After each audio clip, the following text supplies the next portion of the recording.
Keith's story shows how Good Feet helped him get back on track. Being a letter carrier and walking 20,000 steps, which equals up to about 10 miles a day, it's tough. I had back problems. That was scary. I've been delivering letters to the Good Feet store for over 6 years. The people at the Good Feet store really educated me and finally convinced me to try their arch supports. And lo and behold, I have no more back problems. Where I would be without them, I have no clue. So if you're a letter carrier like Keith, or anyone who's on their feet for a living, don't wait to find relief. Visit the Good Feet store for a free fitting and test walk today. The Good Feet store is in Montgomery, across from the shops at East Chase. Visit goodfeet.com to book your appointment today, or just stop by the store nearest you. The views and opinions of the following program are solely those of the host and other contributors. These do not necessarily represent those of Liberty Acquisitions 825, Blue Water Broadcasting, its management, staff, or any advertisers.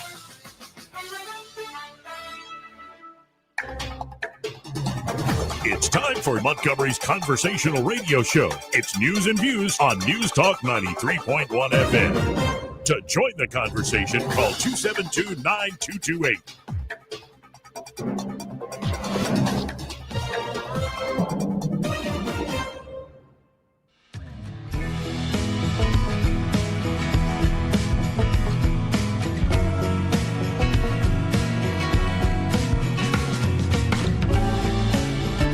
Joey Clark. Welcome into the program here on a beautiful, though hot Thursday out of Montgomery, Alabama. I'm your host, Joey Clark. Oh, Lord, he's gone and done it. Tell me this isn't just him talking. President DJT to go on patrol tonight in D.C. Now, it's one thing to get a traffic ticket.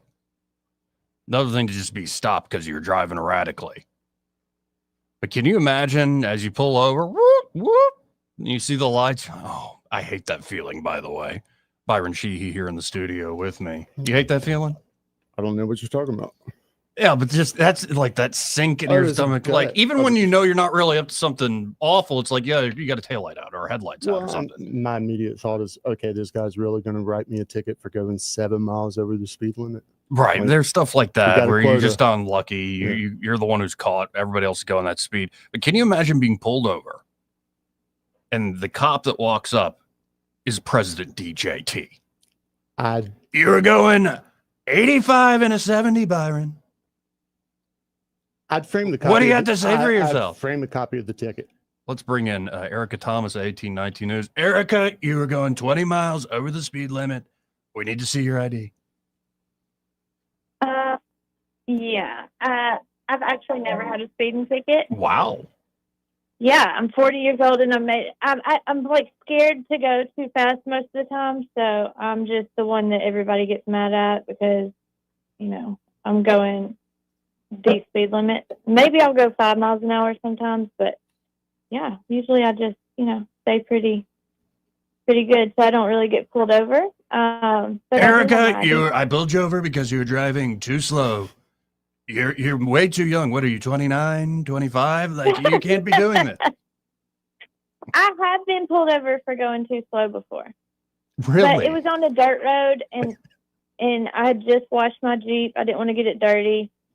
So, you know. Hold on now. Too slow on the dirt road? Come on. Yeah, I know. Sweet home we dally. And the crazy thing is I'd only been 16 for like a month, maybe a little over. And it wasn't just the police that pulled me over. It was the police, the sheriff's department, like every one of them, and a state trooper because they thought I was a drug dealer on that road. Wow. I think they were probably just having a good time with old Erica, young Erica at the time. Well, maybe. The next day I saw the sheriff. I was in a beauty pageant the next day, and I saw him, and he said, "Hey, outlaw, how you doing?" Yeah, but the best part of the story is my mom was at home listening to the scanner, and she heard the whole thing on the scanner, and she was laughing so hard because she said she knew I was going to be terrified. Yeah, I'm thinking more and more it was a setup. Byron's onto something. But yeah, that I just sat down, and that's breaking that Trump's going to patrol with D.C. police tonight. Talk about a fun detail, man. Dang. Yeah, I would just fall out. I would actually say, you know what? If you want to give me a ticket, that's fine. Right. Guys, can we make a stop at Mickey D's? I want a filet-o-fish before we lock up more criminals. You think he's going to be on a scooter or a horse? Please be on a horse. Yeah, I don't know Please if be Trump's on a got horse. the body type for a Please horse. be on a horse. Anyway, you've been quite busy, Erica. So many stories. I first want to start with something that maybe we can build some thirst here for folks to go watch it. You had an exclusive interview with the Orange Beach mayor, Tony Kinnan, and his wife, and they're slamming a cabal behind some smear campaign. What's up with this? Yeah, this is a really interesting story. There's been a lot of allegations over the years. This is nothing new, really. Over the years, people have kind of whispered that Tony Kinnan and his wife take police cars to go bar hopping or different allegations like that. And he really hasn't addressed it very much. But for the first time, he decided that he would come forward and talk about this very candidly. Him and his wife sat with. Another allegation is that he was the subject of a domestic violence dispute that happened almost a year ago, last year, the day before Labor Day. The police were called out to the location of the Coastal Resource Office, and that call was in reference to a man that someone witnessed naked, hitting a woman multiple times and basically throwing her back into the condo room. Well, the police, they get to the scene, they see a door at that building that's cracked, so they knock on the door, and lo and behold, it's Mayor Tony Kinnan hollering through the door saying, "Hey, it's just me in here. We come here for weekend getaways." And, his wife was there. She spoke to me about this incident. And basically their side of the story is that they have a small piece of property that abuts to the Coastal Resource Office.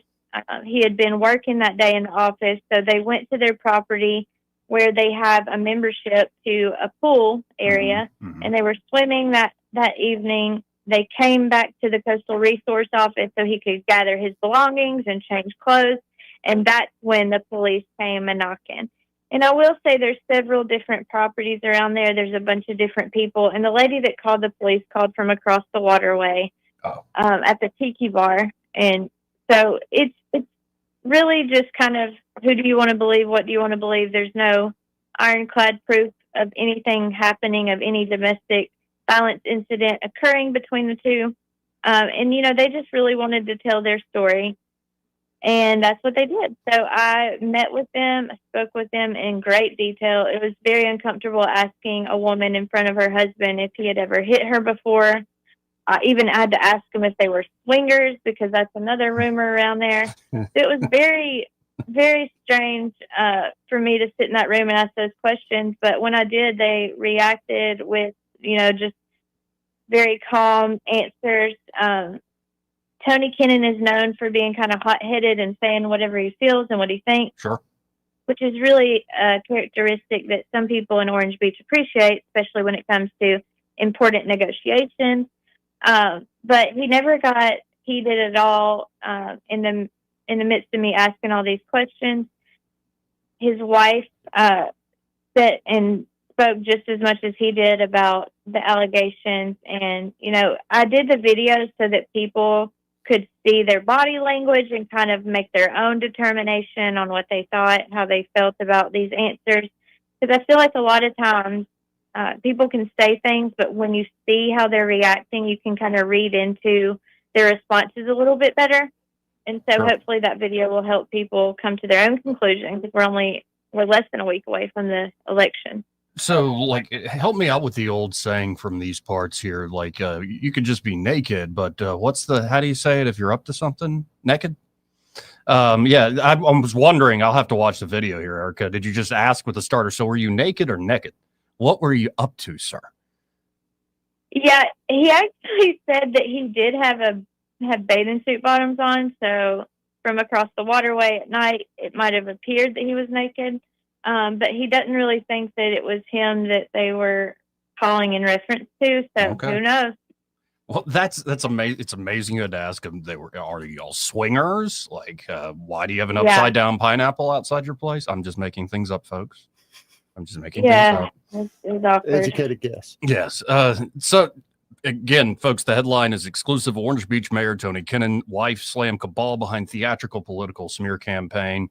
Go and watch it, especially if you're in those parts. I know some of y'all down there listen to this program. In fact, that's where my dad lives. So I'll have to send it along to him. Now, you have another story here. Let's do this one quick. Radioactive shrimp possibly sold at Alabama Walmart locations? Huh? Yeah, that was an interesting one. I'm so thankful that I have local shrimp here on the Gulf. I can go down the street to Billy's or Antigua's and get my own fresh shrimp, which I just did last week. I went home to Wedowee and I posted on Facebook, hey, anybody want some fresh shrimp? Let me know. I'll bring it to you. So thankful for that. That would not be impacted by this. The Food and Drug Administration put out this warning, and Great Value recalled a lot of their raw shrimp that was sold, raw frozen shrimp, because apparently the container ship that it came over on, they detected possible a contamination there. So they did some testing on the shrimp, and some of the shrimp came back positive. The good news here is they never put the shrimp on the shelves. They don't think that was actually contaminated, but there are 13 states where the shrimp was sold, and that includes Alabama. Oh, man. Now, let's move on to the universities, because go to the Gulf, get the shrimp fresh, folks. Like, I don't know what you do about that. I think you always take your own life in your own hands every time you shop at Walmart. But they're before we jump to Tuscaloosa and their great accomplishment that I covered a little bit with Jeff Ford yesterday, the University of West Alabama seems like they're admitting, or were caught admitting, there are loopholes to the funding of DEI programs. A lot of folks suspected the universities would do something like this despite new laws here in the state. What's the story here?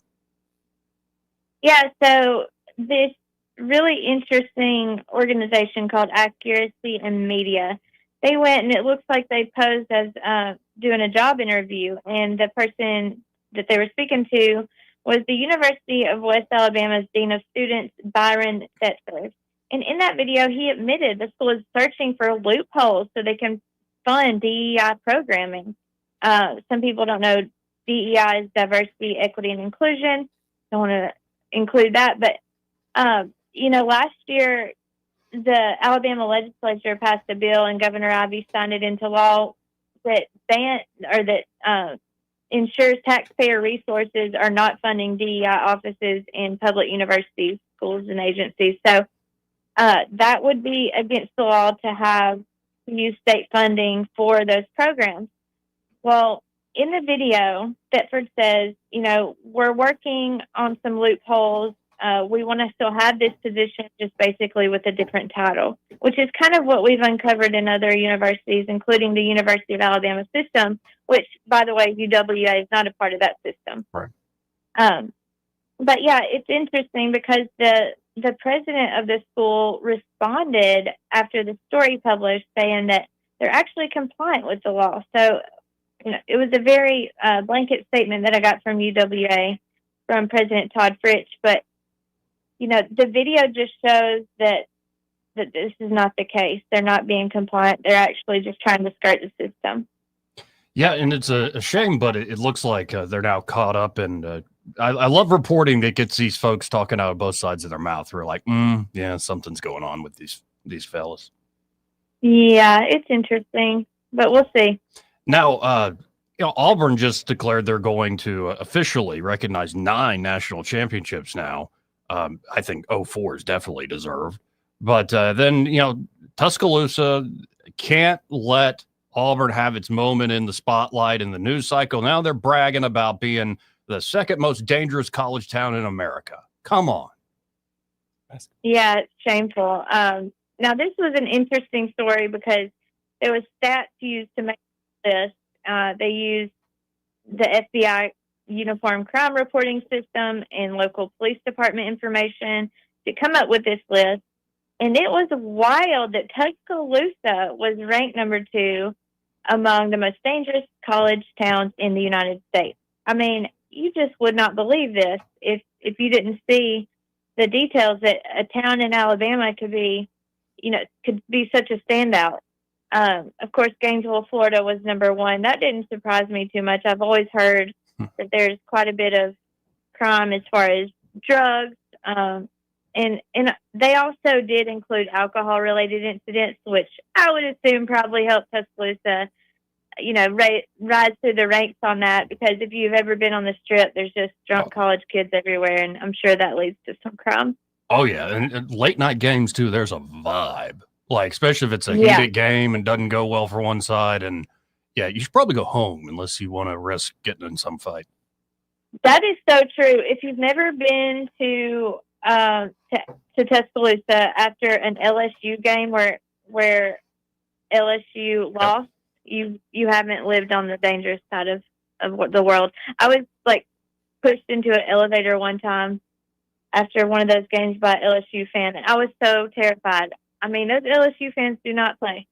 What was the late night game in Tuscaloosa? LSU was in town, Game of the century, and it was like a very low scoring game. I believe I watched that entire game at the Houndstooth on the Strip. I got kicked out first quarter. Man, like that evening in particular, even I was a little drunk. I was like, we need to go home, like right now. As we're walking away from the Houndstooth, I'm like, this is rough. Like people jawing at each other, folks already in each other's faces. Like, yeah, this is not good. And plus, you're at 9, 10 at night. People are very lit.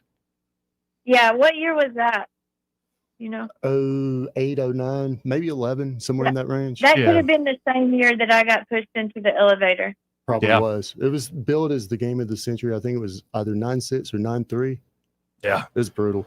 Yeah, and I'm amazed that other places are able to behave, honestly. But I was not shocked by this. Like that Tuscaloosa, as much as I'm an Auburn guy, Tuscaloosa is a fun town to go to on a game day, but you need to keep your head on a swivel, especially as it gets late in the evening. Well, I appreciate your reporting and your kicking butt. And if folks want to help you out, have any leads with some of your reporting, want to check out what you're working on, how can they do so? Well, you can email our whole team at news@1819news.com. We have some wonderful reporters all over the state trying to tell those stories that nobody else is going to tell. We will step up to the plate. So email us news@1819news.com. You can also find me on X. It's at Erica T. News. Well, appreciate it, Erica, and we'll talk again soon. Thank you. God bless. God bless. Again, that's Erica Thomas. Always appreciate her time and insights, and the fact that she's been pulled over for going too slow on a dirt road, man. Yeah, that does sound. I think you're onto something, especially with the mom listening on the scanner. Like it's a great story with that whole party. Mm-hmm. If it had been one guy on the Hinterlands, Now I'll admit, like a few days after getting my official license, turned 16, I got pulled over for running a red light. I thought I was good. It was like turning out of County Downs onto Perry Hill Road off Marquette, and I was going to get an amp for my guitar. I was excited, like the guitar shop right down the road there when it still existed there on Perry Hill Road. And apparently I didn't make it, and a motorcycle cop pulled me over. It was my dad's car. He could see I was freaking out. I was brand new. Gave me a very stern warning, and then said, "Okay, go get your stupid rock and roll machines, you stupid hippie." I think something like that. Mine was 2 months after I turned 16. I was late for curfew, had a date, and trying to get back in time. Got pulled over by one of our 3 cops in Geneva, who also traveled with the football team. Didn't cut me any slack. Didn't buy my excuse of I was speeding to get home earlier, and 6 months. Damn. This part of the program brought to you by Bo Goodson and the Goodson Group. And they're at the Goodson Group. They're ready to help you whether you're looking to buy or sell your home here in the River Region real estate market. Bo has been working in the Montgomery and surrounding areas for over 50 years now. And so he's built up that great experience for helping you out, not only with buying and selling in this market, but the Goodson Group also can help you manage that property of yours. A great idea here in the River Region real estate market. A lot of folks looking to rent.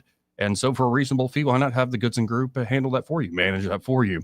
Then the crown jewel at the Goodson Group is the Bo Goodson Real Estate School, one of the most highly acclaimed and accredited real estate programs here in the great state of Alabama because of Bo's experience And because he makes it a very interactive course, he doesn't let you just sit there like a bump on the log. And he's teaching you from that 50 plus years of experience. He's been through it all, the good, the bad, and the ugly. And you can hit the ground running with success, whether you're looking to be a more knowledgeable private player here in the real estate market or a fully licensed real estate agent. Y'all check them out today. You can always go to thegoodsongroup.com or give them a call at 551-0225. That's 551-0225. Bo Goodson and the Goodson Group. Great sponsor here of the program. I believe on the other side of this break, we'll have Becky Garrettson, Eagle Forum, and we're going to do a little recap history of VCAP, of Alabama being one of the first states, I think it was second or third in the nation, to say, nope, under the banner of gender affirming care, you cannot do these hormone therapies and surgeries. And it's was quite a saga. And Becky and her team there at Eagle Forum were very early to this, way before it was cool, way before Matt Walsh got raised a lot of consciousness on this. And so the saga, we're going to go over it with Becky a little bit in just a moment. He may not know whether he's coming or going, but whether you're going to work or coming home, Greg Budell is there. Mornings, 6 till 9, and afternoons, 3 till 6. Only on News Talk 93.1 FM, WACV. Mr. Electric. We have that time of year where storms roll through, and a lot of times we're seeing a lot of power outages, in which we do install whole home generators. You can keep your power on, absolutely. Generac generators. Peace of mind knowing you always got standby power. About 30 seconds where you don't have power, and those generators kick back on like nothing ever happened. When storms roll in, sometimes the lights go out. But here at Mr. Electric, we'll never leave you in the dark. Mr. Electric, the power to make things better. For too long, Alabama's statewide news companies have shamed us for our conservative Christian values. Alabama deserves a news company that cherishes our culture, a company that isn't bought and paid for by the powers that be. 1819 News is that company. Run by Alabamians for Alabamians, 1819 News celebrates what is good and beautiful about our state, while exposing those who work against our values in secret. Just go to 1819news.com to learn more. Subscribe to our newsletter. That's 1819news.com. This is David Ernest from the Health and Wealth Show. We like to cut up and have fun, maybe poke a little fun at some politicians, but we don't take ourselves too seriously. One thing we do take seriously is your personal finances and your plans for retirement. You can tell by listening, we're a little different. Yeah, we like to have a good time on the radio, but we're dead serious about your financial future and helping you achieve your goals. At Ernest Financial, we're committed to giving you the attention you need. We don't treat you like a number. You're way more important to us. At Ernest Financial, it's about helping you today and preparing you for tomorrow. People call us who are on the verge of retirement, and they know they need a plan for the future. No matter where you are in life, Ernest Financial will help guide your every step towards retirement. Give us a call and let us show you what our individual customer attention can do for your future. Concerned about your retirement? Call David Ernest toll-free at 833-596-7233. That's 833-596-SAFE. At Guardian Credit Union, it's not just about the dollars and cents. It's about relationships. If you want it, so do we. Need more adventure? So do we! Look forward to escaping the ordinary? So do we. Want to sharpen your skills in the kitchen? So do we. Want your kid to stick with music lessons? So do we. I think they got it, guys. So do we. Federally insured by NCUA. Equal housing opportunity. NMLS 912757. This is Alice with Independent Glass. We advertise with Blue Water Broadcasting, and we get great results. If you want results like we get, you need to go with Blue Water. Blue Water Broadcasting is the #1 most listened to radio group in the River region. Find out how to put this reach to work for your business. Call us to find out how we can help. Blue Water Broadcasting. Local folks helping local business. With the Wall Street Business Report, I'm Rich Thomason. Walmart's reporting higher profits and sales as it draws shoppers seeking lower prices for groceries and other essentials. The nation's largest retailer also increased its annual profit and sales outlook. Quarterly results from Walmart and other major U.S. retailers this week offer clues on how consumers are reacting to the possibility of tariff-related price hikes. Bed Bath & Beyond says California will not be a part of its big expansion plans, the retailer CEO citing an anti-business environment. Target has named an insider as its next chief executive officer. The change comes as the discount retailer tries to reverse a persistent sales malaise. CEO Brian Cornell, who has led the company for 11 years, will step down February 1st to be succeeded by Target's Chief Operating Officer, Michael Fidelki. For the Wall Street Business Report, I'm Rich Thomason. Rich Thomas weather brought to you by Clark Heating, Air and Plumbing. Hey, this is Robbie Clark. Stay cool with a tune-up with Clark Heating, Air and Plumbing. Don't wait. Schedule today. Give us a call at 334-277-2125. Alabama certification number 09098. Rich Thomas weather. Well, hi, everybody. Another scorching hot day ahead with triple-digit heat indices and high temperatures in the middle 90s today with a sun and cloud mix. There will be scattered random afternoon and evening showers and thunderstorms around. And I think the rain chances will be better tomorrow and Saturday. More storms to go around. Low tonight 73, the high tomorrow up to about 91, and down a notch on Saturday with a high in the upper 80s. From the Blue Water Weather Center, this is Rich Thomas. Budget Floors and More has the best prices. Carpet as low as 69 cents per square foot. LVP starting at $1.29 a square foot. Sheet vinyl as low as 65 cents per square foot. And the lowest prices on flooring installation supplies. Budget Floors and More across from Delray to Publix. Trustworthy, accurate, immediate. Carrying your voice across the river region. News Talk 93.1 FM WACV.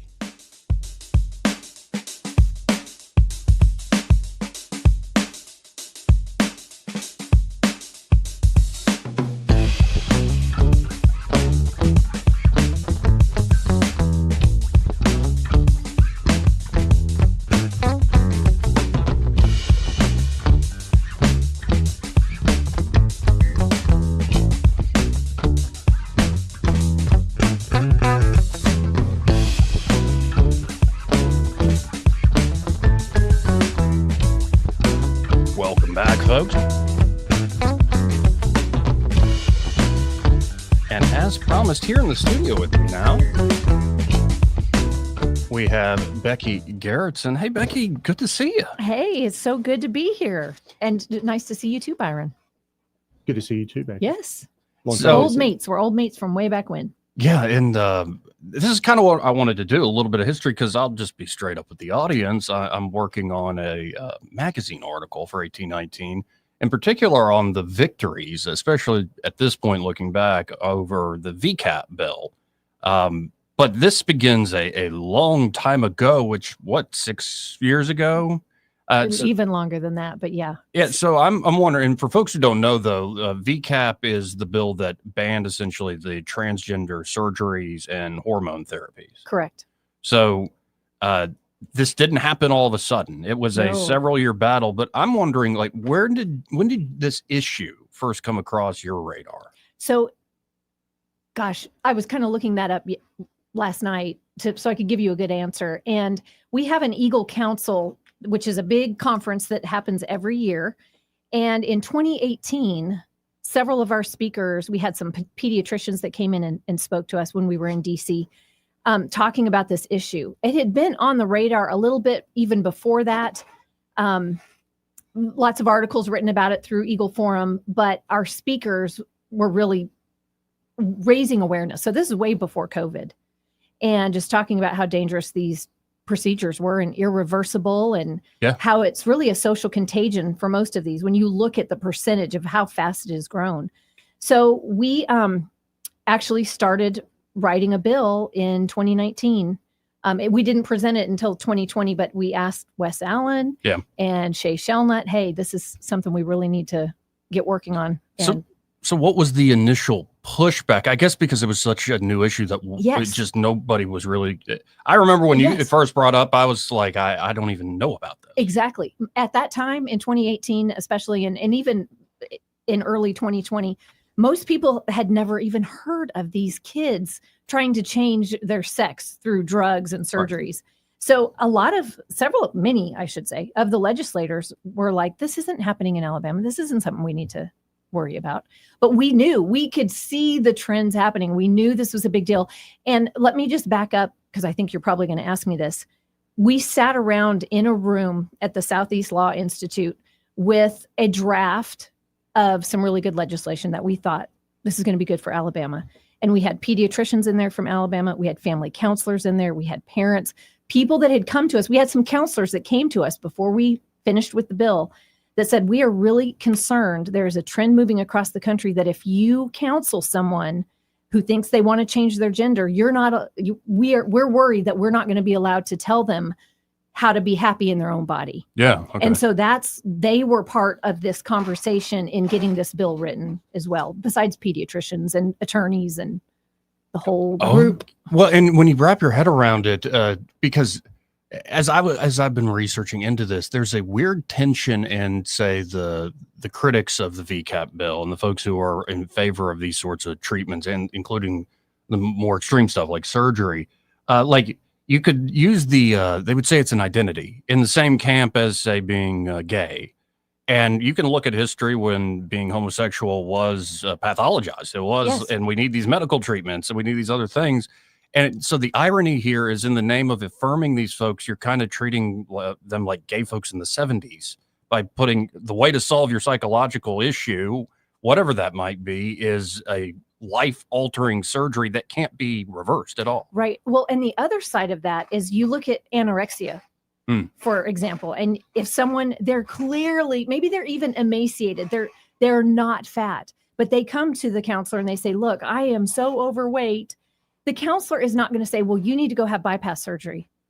We need to do some drastic things so that you can feel comfortable in your body. You don't say it's okay. You help them with that mental problem that they're having because they're not identifying correctly. Well, and I remember asking at the time, as this is going through, especially, it passes in 22. It did finally pass. So 2020 was the first year, but then COVID shut it down. Okay. So halfway through the session, it was over. And 21, we brought it back, had tons of fights, still couldn't get it over the finish line. 2022, at the end of the session, it finally passed. And so with 21, what was some of that early pushback? Is it because I see it in the legal cases that later played out, that it became about kind of parental rights versus the state's interest in protecting children despite parental rights? It did. And I think one of the arguments that really prevented legislators from feeling comfortable to vote for this kind of legislation was they were telling parents, if you don't do this, your kid's going to commit suicide. Yeah. That is not true. When you look at that, that was not a true argument, but parents are terrified. They love their kids. They want to do whatever. So we had a lot of legislators who were like, I have a friend who has someone who's trans and I just can't get on board with this. So that was one of the biggest things. And also, this isn't happening in Alabama. We don't need to do this in Alabama. Right, though that you were already starting to see it crop up, and you had the massive national medical associations pushing this. So of course this is going to crop up at, say, UAB. Yes, they had a gender clinic going on at the time doing these things. Right. So, well, and it's interesting what is being done in the name of medicine that say the authorities aren't even aware of, and I think it is very much to you and Eagle Forum, everybody pushing this and educating lawmakers, bringing it to their attention that it does get passed in 22. And I remember asking at the time, are there certain ways these drugs, for instance, are used in a proper way? And I believe you told me yes. And those exceptions are in the bill. Correct. So it wasn't like, we're just blanket banning a certain procedure or drug. It's more like this is about the protection of children first and foremost. That's right. They can't mutilate their bodies. All right. And so it seems like, okay, the legislature passes this. Governor Ivey signs it.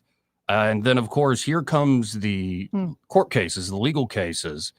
My read on this, I wonder what you think before we get into how they went after y'all in particular. It seemed like the ACLU and others were, we can use Alabama once again as an example, this backwater that doesn't respect civil rights, because this is being done under the name of civil rights as much as it was also a medical issue. Again, weird tension there. Yes. So it seems like we want to pick a fight with Alabama because I think we were second or third to pass something like this. Second in the nation. Arkansas was first. And so they didn't pick on Arkansas as much. They're like, no, we'll pick on Alabama. And that seems to, at the end of the day, sitting here now, that seems to have backfired on them. Oh, big time. Big time. And I'm so proud of Alabama. And even the Supreme Court case in Tennessee we had such a big victory just a couple months ago. One of the reasons they took Tennessee is our understanding is that our arguments and what Alabama found in discovery with the WPATH. That's the world organization that, looks over all of these kind of procedures and pushes these procedures. We found so much damning information that's why the opposition didn't want to pick the Alabama law to go up there, because they knew they would just get creamed. So we're happy about Tennessee passing, but our discovery was awesome. And there's so many ironies to this, because it was their heavy-handed request, I believe, in discovery of y'all. Yes. So let's talk about that. What did they request? And then I guess the follow-up to that is like, what are you thinking through all this? Because it's like victory. We got the legislature to pass this. It took us a few years to do it. That's how the process normally works. Oh, and we expected a lawsuit, but you didn't expect what they requested of you in Eagle Forum. Right. So right after the bill was passed, some families got together and said, we think this is unconstitutional. We want the bill banned. We just put a stop on this for now. So and then the DOJ decides to jump in also. And they somehow got wind that Eagle Forum, this was one of Eagle Forum's bills. And so they sent us a subpoena, the Department of Justice. The Biden Department of Justice. And they wanted so much information from us. They wanted, first of all, it all had to do with VCAP. And they went back to 2018. They went back 2 years before we would even had written the legislation. They wanted all drafts of this legislation. They wanted all emails that we had given to any state agency or any legislator, any communications that we've had. Goodness. Phone calls, emails. They wanted all of that. They wanted to see all of our public, they wanted to see the back end of our website. Okay. Which is weird. They wanted passwords and all of this stuff. They wanted to see testimonies, letters, summaries, analysis, fact sheets, talking points. They wanted to see everything that we had. Now, luckily, our president, Uni Smith, she saw that it came to her office. I mean, she's the one who opened the door and they hand the subpoena to her. Right. And she says, she looks through it and she calls me. And then she says, no, we are not giving them this information. This is against our constitutional rights. I mean, she knew it right away, but we called a board meeting. We all agreed with her. And we got an Alliance Defending Freedom attorney to come in and represent us. And we went forward saying, we're asking the judge to quash this subpoena. We're not going to hand this information And over. I think that they wanted donors too, right? Well, yes, I think that was part of, which they can't have. Because, yeah, they're not allowed to have the donor list as well. And so it seemed like, number one, y'all, like, how are you feeling in this? I mean, sitting down in that board meeting, like, so mad when you look, like they wanted policy goals and our strategies. All like, are you kidding me? Oh, just so mad. Well, because it seems like, and it seems like y'all picked up on it immediately. This is not about a fact-finding case to see whether or not this law is up to muster with the 14th Amendment. Right. It seemed like this was clear lawfare. Like, if you did try to produce all that stuff, the amount of time, the amount of money, and the potential, like, they would get so much information they could destroy the organization too. Right. Well, and I really do think it was just one of their strategies to get us off doing the good work that we do. They wanted to put us on a rabbit trail to stop us from, continuing on doing what we're doing. Now, Judge Burke struck that down. He did. Now, that took many months and it took several court hearings. He was great, though. I mean, he really said, well, here was our argument was, we are citizens. We're not legislators. We are citizens. We have a right to go to a legislator and say, hey, this is a proposal we'd like you to look at. And, that's the legislature that's responsible for the law, not Eagle Forum. Right. So we knew you're coming against our rights. We have the right to be able to advocate for these kind of things. I'm sorry, I lost the question. What were you saying? What were you asking me? No, it's just like the Judge Burke shutting this down. It has to be a bit of a vindication, but it's also like, it's not, people could put this in political terms, be like, oh, that's right-wing Eagle Forum just not wanting to comply with what always goes on with the DOJ and the feds trying to defend people's civil rights. Right. Judge Burke, though, said this was a broad, burdensome. He seemed to be not only making a ruling, but he was trying to make an example of some of the attorneys that brought this forward. Was, and he was saying, look, all these things that you want from Eagle Forum, it has no bearing on the law that passed. I mean, why do you want this stuff? Because that has nothing to do. Let's fight about the law if you want to fight about the law, but you can't fight about what their policy goals are or what their talking points are. That's ridiculous. Right. And he saw right through it. Now, as this is going on, of course, Steve Marshall in the Attorney General's office. They were fantastic. Yeah, that's, I guess, my question. Like, when they jump in on this, how does this make you feel? And like, it sounds like, oh, we actually have some folks in the state that will defend this issue and not worry about, say, the consequences in the short term. Yeah, well, I think under Steve Marshall, that their whole agency realized what great protections this law was for those kids. And so they did not bat an eye coming in to fight to continue so that law would not be stopped and it would continue on. And again, that it didn't really go into effect because they were able to shut it down for a little while. I forget the word. I'm forgetting the word when they pause a stay. The bill. Yeah, they put a stay on it. Anyway, so his office did fantastic work.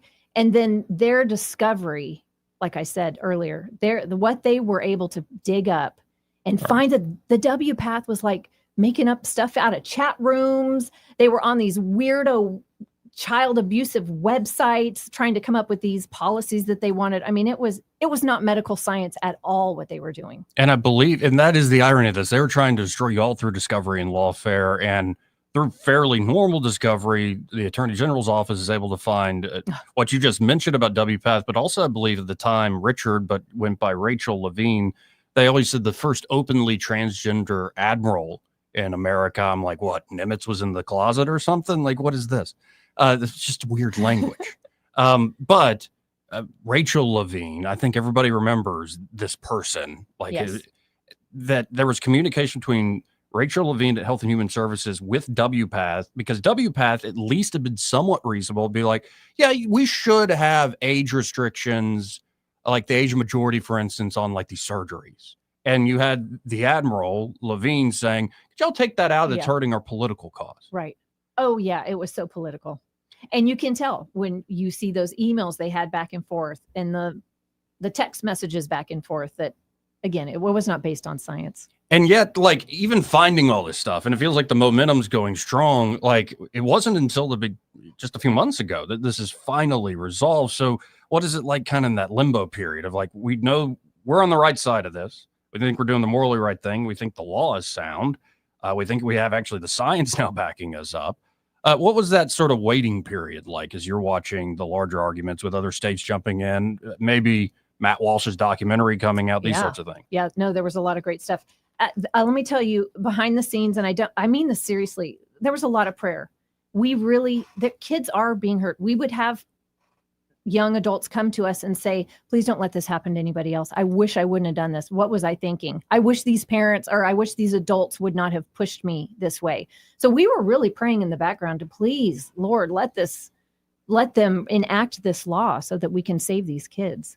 Now, but I mean, I'm wondering, because it did had this effect on me. Matt Walsh's documentary, What is a Woman, had the effect of, like, I knew about this because I talked to y'all, I'd seen what the legislature was doing, but I had never done the deep dive on like the tendrils that stretch back to where this movement even came from, or these ideas even came from.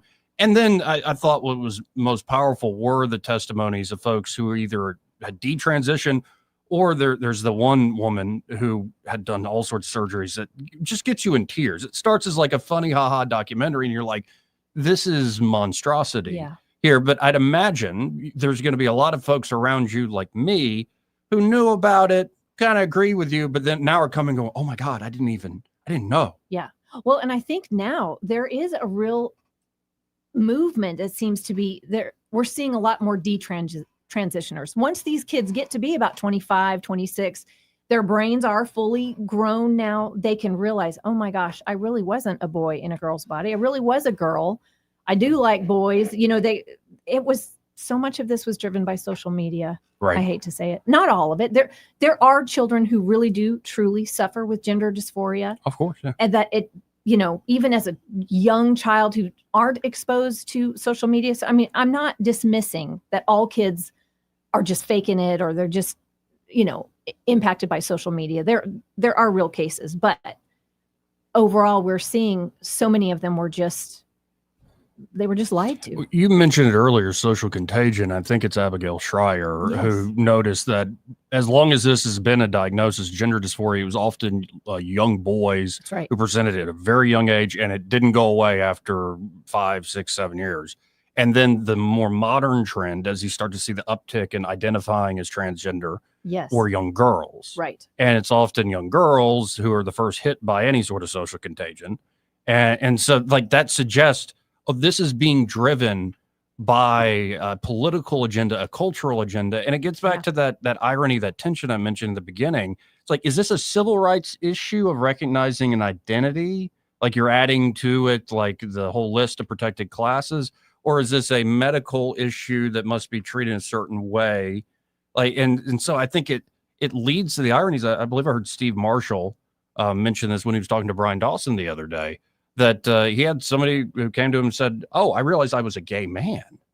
And so you're back to the point of like, you are doing medical procedures on like a young gay person, and you're doing it in the name of civil rights and making sure they don't commit suicide. It just seems crazy. Yeah, it is crazy.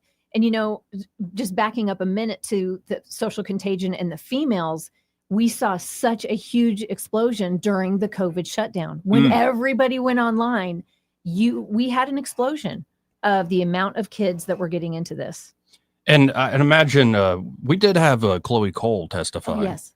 And some of those. Actually, she did not testify in Alabama. Sydney Wright from North Alabama testified. But Chloe Cole was at one of our national conferences, and she did tell her story, and she's really a hero right now. Yeah, and imagine that this was this has gone from, to me, like, why are we even talking about this? Is it really even happening? Like, why don't you respect parents' wishes? Like, you understand the stakes here. To now, it's a 80-20 issue in so many ways. Now, before the hormone therapy and the transgender surgeries, there was the issue did crop up, I guess, with the bathroom bills, right? Yes, and also if they wanted to change their name at school, and there's a part of the VCAP law that talks about if a student comes in and they want to hide things from their parents, our law in Alabama says, no, you're not allowed to hide from the parents. Now, So if they're changing clothes at school, they're changing names at school. Right. Parents need to know that. Oh yeah, I can't reveal too much. I'll just say I know somebody who's a mother whose child said, "Oh, I'm transgender," and she was very freaked out. And I told her, like, don't go to the doctors. Like, just make sure, like obviously love your daughter and talk to her and understand what's going on, but like, don't run to that. Right. But I think there were a lot of parents, like the social contagion became not just a thing for the kids, but the parents. Oh yeah. Well, I think a lot of parents, or some parents, were pushing their kids. Yeah. These parents, I mean, hey, my kid's trans. It's like it became a really cool thing. Yeah. And the kids want to be wanted and loved by their parents. So it was sort of like a team effort. Yeah, you work in like middle management, you're part of professional management for Disney, and you have 3 transgender children. Yeah, what are the odds? Right, exactly. What are the odds? Well, they're pretty good given your place in society, but like it doesn't make a lot of sense. And again, it's easy to say all this now. So where we are now, how does it feel having like stood up to the pressure of the Biden administration, having been vindicated just a few months ago by the Supreme Court? Like, just this has been a 5-6 years of your life in part. Like, how does it feel? It feels great, but it's, I don't know, Joey, there's still a burden that these kids are still being affected by this. These kids are still being pushed this way, even though in Alabama, they're not supposed to be doing these procedures. I mean, it's everywhere. You look on all these shows, transing is still a big thing. Sure. So yes, I'm happy for the victory, but it's not over. Right. Yeah. It's, I don't know. To me, I find it odd because my read on history is all the, say, different types of folks are fairly consistent throughout history. What I find weird is trying to take this and make it a normalized thing. And it really does. My basic read on this, and I'm sure there are a lot of folks that think I'm full of it, is like, how can we continue this civil rights narrative that begins here? And like, okay, well, we won that victory. What, we're just going to close up shop now that we won that victory? I think you saw this with a lot of gay folks that now started supporting Trump and coming out against this stuff. Is they're like, yeah, we won the victory with Obergefell. Like, okay, cool, we're good. And there's all these activists going, no, there's more to do. And to your point that there's always more to do, it's interesting how the fight never completely goes away. And then sometimes you can overstay your welcome, if that makes any sense. Yeah. Or people just get tired of it and like, I'm not going to deal with that anymore.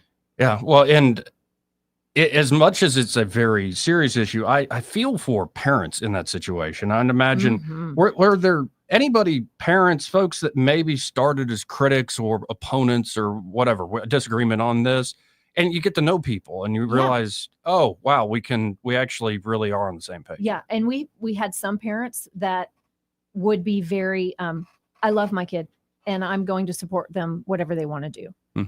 And they weren't trying to pull them away from the direction they were going. And then you have some that are like, this is horrible. This has broken our family apart. Our kid won't speak to us anymore.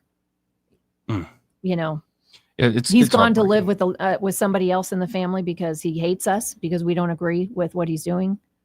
Wow. Well, I think we pretty much covered this. Well, I'm so excited to see your article when it comes out in the fall. Yeah. And like, I don't know, I started looking into the history of like lobotomies is the most obvious example of this is all backed by the medical science and the professionals and stuff. And it not only didn't work, it hurt people even more. And the whole idea of do no harm, even when that first is, they come up with that, it's still kind of aspirational because it seems to me like, think of it. You ever been in the hospital, Byron? Nope. Thank God for that. Yeah. But like, you known anybody, obviously, like you see medical procedures, like most medical procedures, if they weren't about actually fixing something, they are invasive, they are harmful. Yeah. So it's kind of a question of, okay, we're looking at a kid who is having a lot of trouble. I think we need to err more on that side of don't do any harm, as opposed to let's rush to the latest science. And in particular, it's one thing to talk to a kid and see where they're coming from. It's another thing to immediately start doing things you can't reverse. Exactly. And you have to remember, these are children. Yeah. Their brains, I know some people don't want to believe that, but their brains are not fully developed. They cannot make the kind of decisions a full-grown adult can make. And we should not be giving them the reins to make these kind of decisions that could mutilate their bodies or cause harm or, you know, cause them to be on pharmaceuticals for the rest of their life. Even if they change their mind and decide they don't want to do it, too late. Body's been ruined already. And, you know, I think before I say what I'm about to say, there are clearly nefarious people out there. Big money. I put it in several camps. There are folks that are the straight up hardcore activists, like we must queer all of society. And there's some dark stuff going on there. And it goes all the way back to the history of this stuff. Then I would put in another bucket, a lot of folks that are making money, like the plastic surgeon conventions where they're learning. The pharmaceutical companies. Right. And honestly, it's just the next product, just the next thing. Like they don't think about it. It's like, it's just another way to make money. And this is the new thing that's rising up, folks. And there's a lot more money in that surgery or in those drugs than it is just, you know, talk therapy. Yep. And it's going to be covered by insurance. Yeah. So let's just jump on that And bandwagon. probably going to be repeated surgeries. Right. And then there is another category I would say that is well-meaning. And I say this about anything where folks are different. Like I'm an adult now. I'm transgender. And as a kid, I always felt alone and different and stuff. So I want to find that kid who is just like me. And my response to that, even though that's not the worst motivation, is don't you think kids are impressionable? So what if you find a kid that you think is, just like you and was lonely and you can help them on that path. And then all of a sudden you're like, oh no, I just influenced a kid that wasn't on that path at all. Yeah. And it's just, I doesn't really take appreciate much the work to y'all did. influence a child. Right. I really appreciate the work y'all did. Well, thank you. Because it was a fight we are very happy we got to be in. Well, I think I got to hit my top there. All right. Well, awesome. Thank you good so to much see for you, having me. Becky. Great to see you too. And like, if next time you're working on something, you want to talk, just reach out. Good. Like you're always welcome here. We are working on what's coming up for 2026. So we need to have some good conversations about some fun stuff. Awesome. Sounds Thank great. you, Becky. Thank you, Joey. Y'all stay tuned. More after this. Want to carry News Talk in your pocket? Download the News Talk 93.1 app from the App Store. Available on iPhone and Android. Never miss a moment. Download now. Broadcasting from the Riverside Chevrolet Master Control Center, this is WACV Cusada, News Talk 93.1 FM. When it's Chevy, it's Riverside. With SRN News, I'm John Scott. Dr. James Dobson has died at the age of 89. During his broadcast career, Dr. Dobson's focus on the family radio program, which continues under the same name as the ministry, was heard on more than 4,000 radio stations across North America and thousands more worldwide. An appeals court has thrown out the massive civil fraud penalty against President Trump. A 5-judge panel ruled in New York State's lawsuit accusing the businessman turned politician of exaggerating his wealth. Sales of previously occupied U.S. homes rose in July. Existing home sales rose 2% last month from June. That's according to the National Association of Realtors. Stocks are lower, the Dow dropping 248 points, the NASDAQ Composite down 140. This is SRN News. We all hear the radio ads about the IRS. They tell you to be afraid, to be scared, and they try to frighten you into calling. I'm not here to do that. Tax Relief Advocates is different. TRA is here to tell you that if you owe money to the IRS, whether it's $5,000, $50,000, or $500,000, we have a solution. It doesn't matter if you're sitting in your car, at work, or with your kids. No matter where you are, call now. 800-583-0141. Don't lose hope. TRA can eliminate or reduce what you owe to the IRS. Generous programs are now available that can give you a fresh start. Our passion is taxes and helping individuals fix their IRS problems. We have over 1,000 5-star reviews on Google and an A+ with the Better Business Bureau. You don't need to be afraid of the IRS any longer. End your tax nightmare today by visiting us online at TRA.com or call 800-583-0141. That's 800-583-0141. Tax Relief Advocates. Real solutions for real people. Rich Thomas Weather is brought to you by McPhillip Schimbaum. My name is Aaron Luck, a partner with the law firm of McPhillip Schimbaum. If you or someone in your family has been seriously injured by the negligence of someone else, call me directly. 262-1911. Rich Thomas Weather. Well, hi, everybody. Another scorching hot day ahead with triple-digit heat indices and high temperatures in the middle 90s today with a sun and cloud mix. There will be scattered random afternoon and evening showers and thunderstorms around. And I think the rain chances will be better tomorrow and Saturday. More storms to go around. Low tonight 73, the high tomorrow up to about 91, and down a notch on Saturday with a high in the upper 80s. From the Blue Water Weather Center, this is Rich Thomas. You can make your ASE loan payment from your phone anytime, anywhere. It's quick and easy. YourASECreditUnion.com. Federally insured by NCUA. Equal Opportunity Lender. ASE Credit Union. Your life, your cause, your ASE. From the Blue Water Broadcasting News Center, these are today's top stories. Montgomery Mayor Stephen Reed has presented his fiscal 2026 budget proposal to the City Council. Reed's budget plan totals $353 million, which is a 6.5% increase from last year. This would be the largest Montgomery City budget in history. The budget proposal now heads to the City Council, who can approve, deny, or amend it.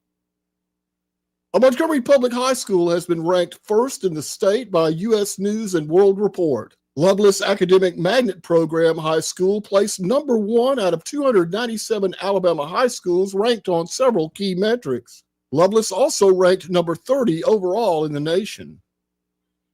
The city of Montgomery is preparing to welcome hundreds of fans to the capital city for the 2025 FCS kickoff game. The game will take place this Saturday at historic Crampton Bowl, with Mercer University taking on the University of California, Davis. The game will be telecast nationally by ESPN, with kickoff set for 6 p.m. From the Blue Water Broadcasting News Center, I'm Sky Mosley. This hour of news and views is brought to you by our good friends at Alabama Home Mortgage. Alabama Home Mortgage, 567-4223. Visit them on the web at myalabamahomemortgage.com. NMLS number 1586368. An equal housing lender. Put the power of Action 8 News in the palm of your hand. Download the free Action 8 News app to stay on top of breaking news wherever you are. Search for WAKA News in your app store to download the Action 8 News app today. Keep your family safe by watching Action 8 News. Look for 8 on Your Side consumer alerts with product recalls involving cars, food, children's toys, and other items in your home. 8 on Your Side, keeping you safe only on Action 8 News.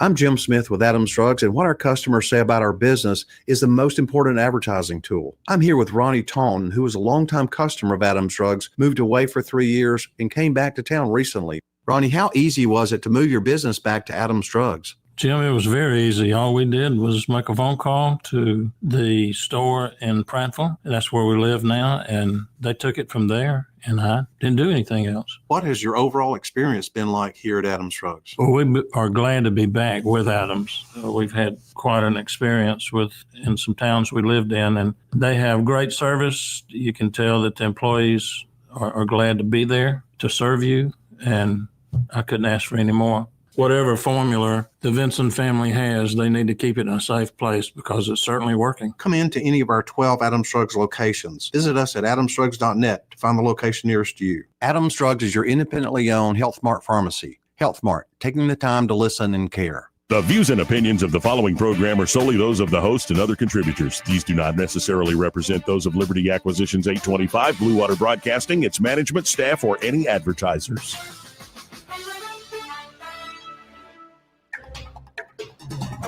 It's time for Montgomery's conversational radio show. It's news and views on News Talk 93.1 FM. To join the conversation, call 272-9228.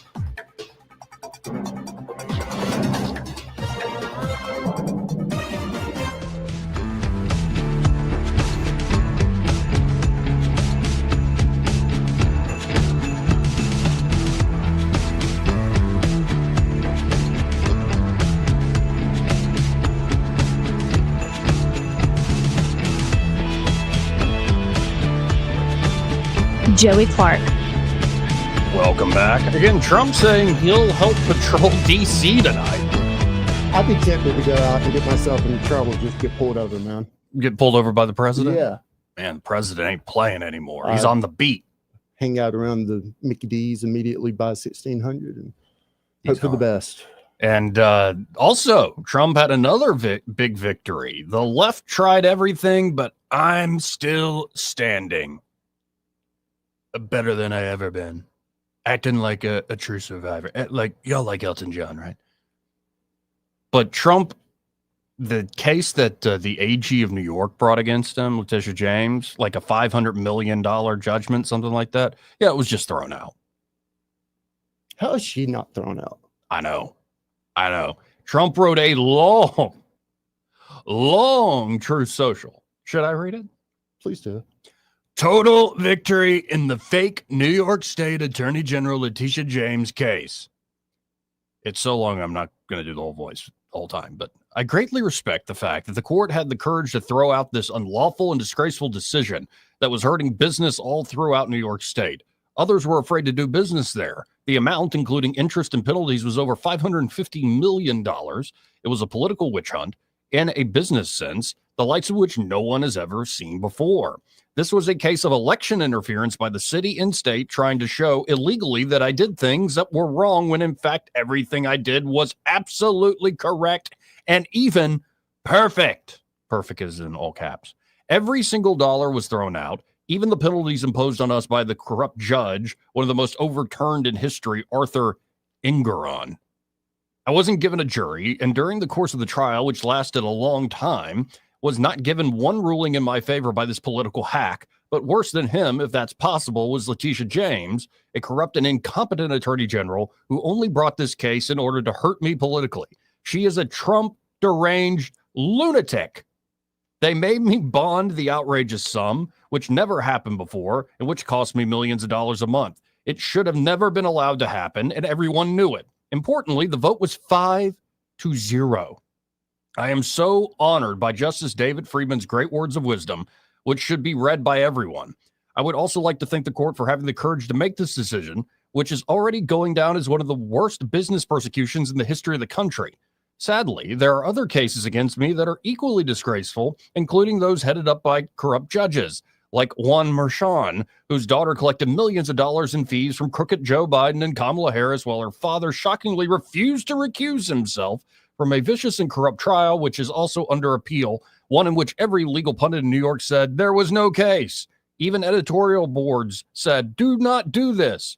Judge Mershon gave me an unprecedented gag order, not letting me talk about him or his daughter, or the fact that the appellate judges thought he should not be doing the case, but he did it anyway. Many lawyers said that his daughter and him created the greatest conflict of interest that has ever been seen. Judge Lewis Kaplan, the other remaining case, whose wife, family, and friends attended his 2 trials, is as mean and nasty as anyone I have ever met. That case, also on appeal, should also never have been brought, and he should be admonished for abuse and every other thing that can be thrown at a corrupt judge. He loved the publicity and would not let us present the irrefutable evidence that we wanted to present. This Clinton-appointed judge should not be allowed to get away with this scam. Trump's not done. These were all political trials in an effort to destroy my viability as a presidential candidate before, during, and after the election. They were strongly coordinated with the Biden-Harris campaign and will go down in history as among the most corrupt cases ever brought. These 2 cases are even more ridiculous than the corrupt Letitia James case and will be found out to be so in the very near future. All of these judges should be ashamed of themselves for allowing them to happen. Trump's not done. They are political hacks who did everything possible to hurt me as a candidate. This was an attack by the Biden-Harris administration on their political opponent, me. It is such an honor to have withstood it, thrived, and even become president of the United States. But despite the horrible things that were done to me, I'd like to thank and congratulate my son, Eric Trump, and all of the many people in the Trump organization that fought so strongly for justice. My legal team refused to give up against heavy odds. This is a great day for New York City and state. Whew. That's one of the longer ones he's ever put out. Seems like he had a lot of frustration built up on this one. Yeah, but it's also a big vindication. It's like, oh, all that money, like $500 million plus? Woo. No, you're not on the hook for it. This is just another example of one of the things that I think just kind of turns most of us off is the blatant weaponization of the Justice Department. Like, this is just stomach turning. Good for the president. I hope he wins the other 2. Yeah. Or 24, ever how many they have against him. Now, on the whole Epstein thing, the DOJ is now 0 for 3. Third federal judge denies request to unseal Jeffrey Epstein grand jury transcripts. What the hell is in there? You know what I mean? Like, why can't we see this? And apparently DC is, they're not going to move on this unless people keep pushing. And it looks like there are enough folks in Congress that are pushing on this. Like the DOJ claims they'll start providing docs related to Epstein following Comer's subpoena. And you still have Todd Blanche and them talking with Maxwell. So that story is quieted down, but not going away. And again, a third federal judge has said we're not unsealing Epstein grand jury materials. What's the legal hurdle to get over on that? I don't know off the top of my head. I mean, is it going to take a vote of Congress to get a grand jury? I think it might. Yeah. I think in this case, it's definitely going to take that. And a lot of these members, they're not going to get a pass on this. A lot of the constituents are going to make sure that something comes out of this. Yeah. Might be a lot of presents voted or not present. Sticking on the legal beat, DOJ opens probe, issues subpoenas on fake DC crime stats. Crime stats are all fake in Democrat cities. So that's fascinating. Water is wet. Yeah. And did you see like the numbers they're claiming after Trump takes over policing in Washington, D.C.? No, they said like there hasn't been a homicide in 7 days, which is the first time in like forever since that's happened in D.C. Can't be true. They said carjackings are down 88% or something like that. I'll buy that. Yeah, a lot. Just numbers like 30% down, 20% down. Like a lot of like the robbery is way down, carjacking. Yeah, it might be found that like, well, that one body we found was killed in that 7-day period, but they're claiming no homicide in the last week. Oh man, there's been too many husband and wives shut in the same home together. Yeah. I see what you mean. But it's been, I think, very effective and a very good argument of it's not a matter of new laws and new programs and more all this. It's a matter of will, political will. You have the laws, execute them. do your job. Execute the law. If the mayor of DC did what she was supposed to do, Trump wouldn't be doing what he's supposed or what he's having to do. Right. And thank goodness, like we were talking about earlier off the air, hopefully some of this does come to some blue dots in some southern states. Oh, you mean really local? I mean, like Montgomery? Yeah. Like Birmingham? Well, let's start with Montgomery. They started a little bit on Montgomery. We'll save some gas. We won't have to drive so far. We won't have to go all the way to DC. We can just start here, in our state's capital. They definitely started a little bit on Montgomery, and Birmingham is a much different beast. Yeah, a little more complicated situation. It's a little larger metro area. It was one of the cities for the first 48. Mm-hmm. So, on this crime issue, I don't know if you caught this clip, but J.D. Vance and Stephen Miller and Pete Hegseth, I believe, all went down to Union Station there in D.C., and apparently there are a lot of protesters, loud protesters outside. And so, of course, Stephen Miller is ready to provide the usual fire. He's like a dragon. Let's listen into the top advisor, one of the top advisors to the president.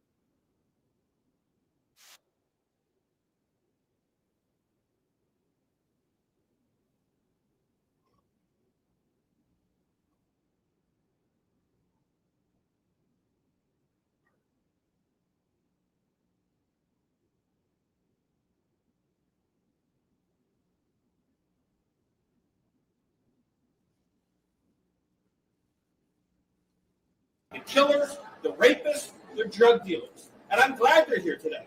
Because me, Pete, and the vice president are all going to leave here, and inspired by them, we're going to add thousands more resources to this city to get the criminals and the gang members out of here. We're going to dismantle those networks, and we're going to prove that a city can serve for the law-abiding citizens who live there. We are not going to let the communists destroy a great American city, let alone the nation's capital. And let's just also address another thing. All these demonstrators that you've seen out here in recent days, all of these elderly white hippies, they're not part of the city and never have been. And by the way, most of the citizens who live in Washington, D.C. are black. This is not a city that has had any safety for its black citizens for generations. And President Trump is the one who is fixing that with the support of the Metropolitan Police Department, the support of the National Guard, and our federal law enforcement officers. So we're going to ignore these stupid white hippies that all need to go home and take a nap because they're all over 90 years old, and we're going to get back to the business of protecting the American people and the citizens of Washington, D.C. We're going to ignore these stupid white hippies who all need to go home and take a nap because they're over 90 years old. That's a pretty classic Stephen Miller clip right there.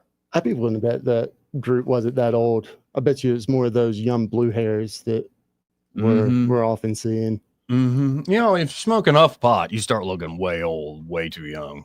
And I'd be willing to bet that a lot of them don't get off the couch to participate in a protest like that. It's got to be the young kids. Right.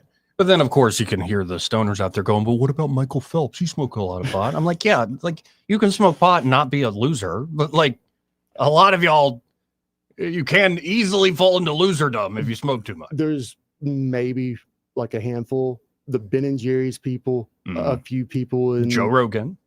Well, I was going to say a few people in the arts, comedy, movies, music, like music. A lot of athletes that use it for pain. Not during the season. Not during the, yeah, right. You know what I mean. I don't know, man. Though going back, a lot of NFL players used it, even though it was very illegal. I think a lot of NFL players probably skirt the rules in many ways. Ricky Williams used it too much. What? Because Ricky's just like, I quit. Did he start his like old? Yeah. Talking about a bad man when he was in his prime, but that define bad. Yeah. So it wasn't just Stephen Miller. Like I said, it's the vice president of these here United States who is down there. And I think Vance, the interview he recently gave to Laura Ingraham, Vance is looking great right now. It's still an eternity to 2028, but it's hard to beat that guy. I saw the headline yesterday said that Musk is pumping the brakes on forming a new third party and is going to throw his weight behind Vance. I know Tuesday we had some random caller just, live a call like who's going to be president, and you threw out Vance. As of right now, I think that's safe money, man. Now, Vance responded to that saying, I saw that story. I think it's fake because I haven't talked to Elon or people haven't talked. All I'll say is I think it would be dumb for Elon to start a third party, and he should look to the future. It'll be different a little bit.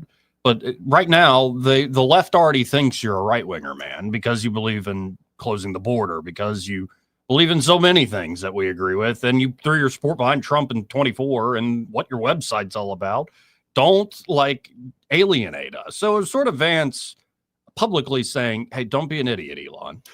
Didn't Elon or was it Vance partially chosen because of his strong roads into Silicon Valley and that movement? So that makes all the sense in the world. Vance's ties into Peter Thiel and Palantir, which that's a whole other talk about special interest competing. The idea that Palantir's unique in their surveillance capabilities, maybe they have new tech I'm not aware of, but actually the idea is Google and Meta and all these other places have been kind of running that for the government. I think Palantir's let us be the kings now. Well, we got a newer tech and we'll help manage all that surveillance that you're coming up with. So it's not like it's brand new. All of a sudden this has been sprung on us. It's just a new, chief in charge of the tech. But Palantir is more of a chip distributor, right? No. Palantir's more software. Who am I thinking of that's the chip distributor? NVIDIA. Okay. And then Intel. But no, Palantir does a lot of software solutions. Interesting stuff. And honestly, there are a lot of folks who are constantly asking, what does Palantir do exactly? And a lot of folks it's hard to figure out exactly what they do. I trust that people smarter than me on the other side of the curtain working for the government understands what they do and how vital it is to security, and knowing that whenever we make a nice fancy jet that we sell the Israeli version to them or the Emirate version to UAE, you have to imagine that what we're distributing to other nations out of these platforms isn't going to be as top shelf as what we have. Yeah, and if I'm the left, I'm much more worried about Vance at this point. Mark my words, if Vance is the obvious front runner, and Vance is very diplomatic about it. He's always I'm very good friends with Marco Rubio. I love the job. He always hawks up Marco Rubio, which is a smart move on his part. Don't let him drive a wedge. But if Vance is the clear front runner going ahead, he's going to have a potential 8 years ahead of him.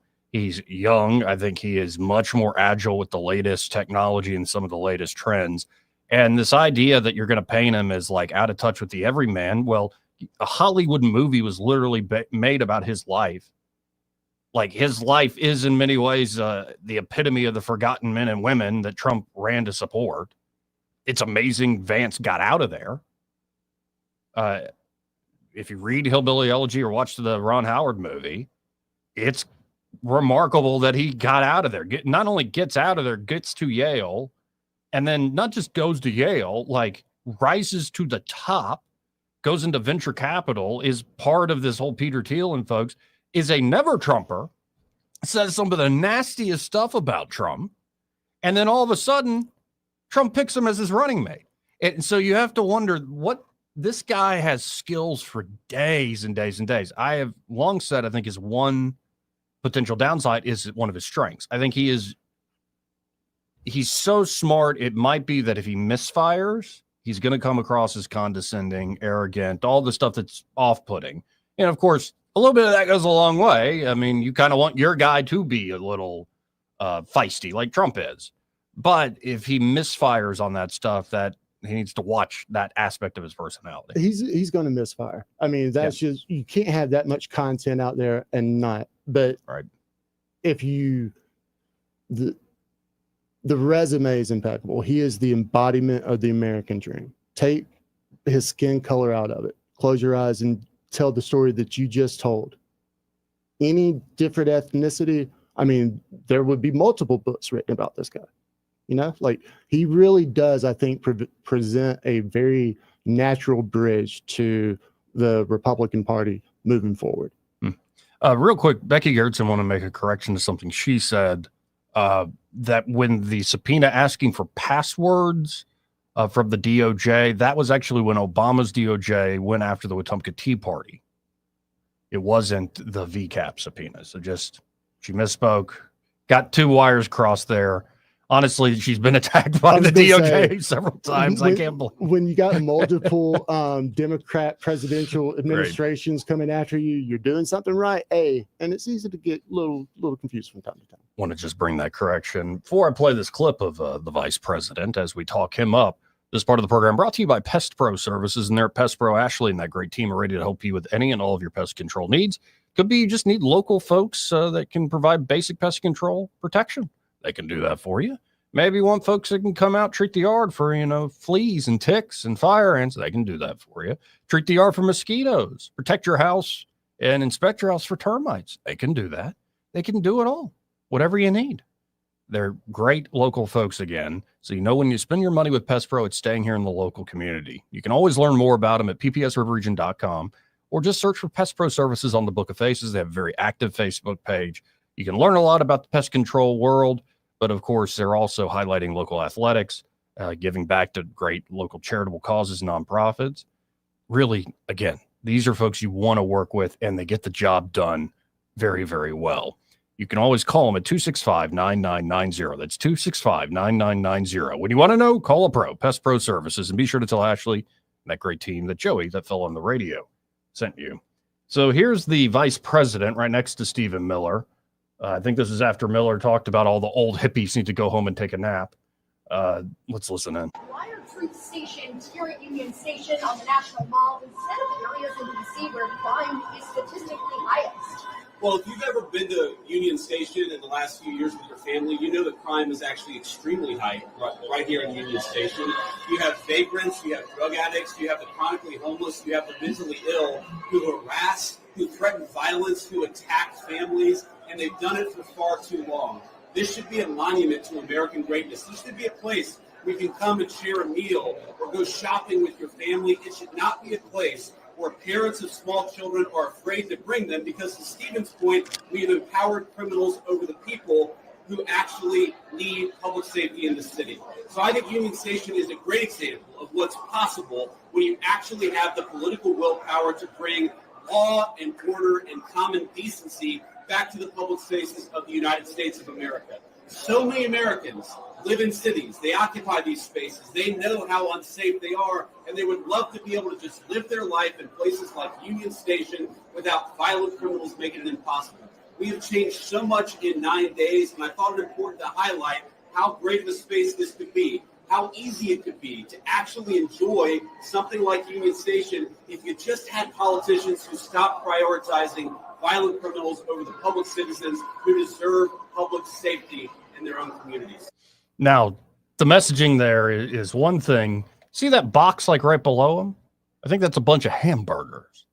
And so I'm wondering not only the messaging, what they're actually saying, but seeing Stephen Miller, the Secretary of Defense Hegseth, the Vice President Vance with National Guard members behind them.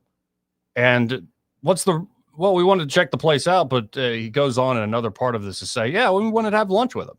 And apparently after the cameras left, they literally just sat there, had lunch with the National Guardsmen. So in terms of optics, how do you see this, Byron? I was just looking at the young Stephen Miller, and if there's ever a biopic made about him, I think it should star Vin Diesel, and he can pull up in a really BA 1962 Stingray and fit the part. Nah, man. Family. It's all about family. I mean, this looks good. I mean, yeah, it does. Does it exactly recognize that room as the Union Station that I came to know and love? But yeah, I mean, good look.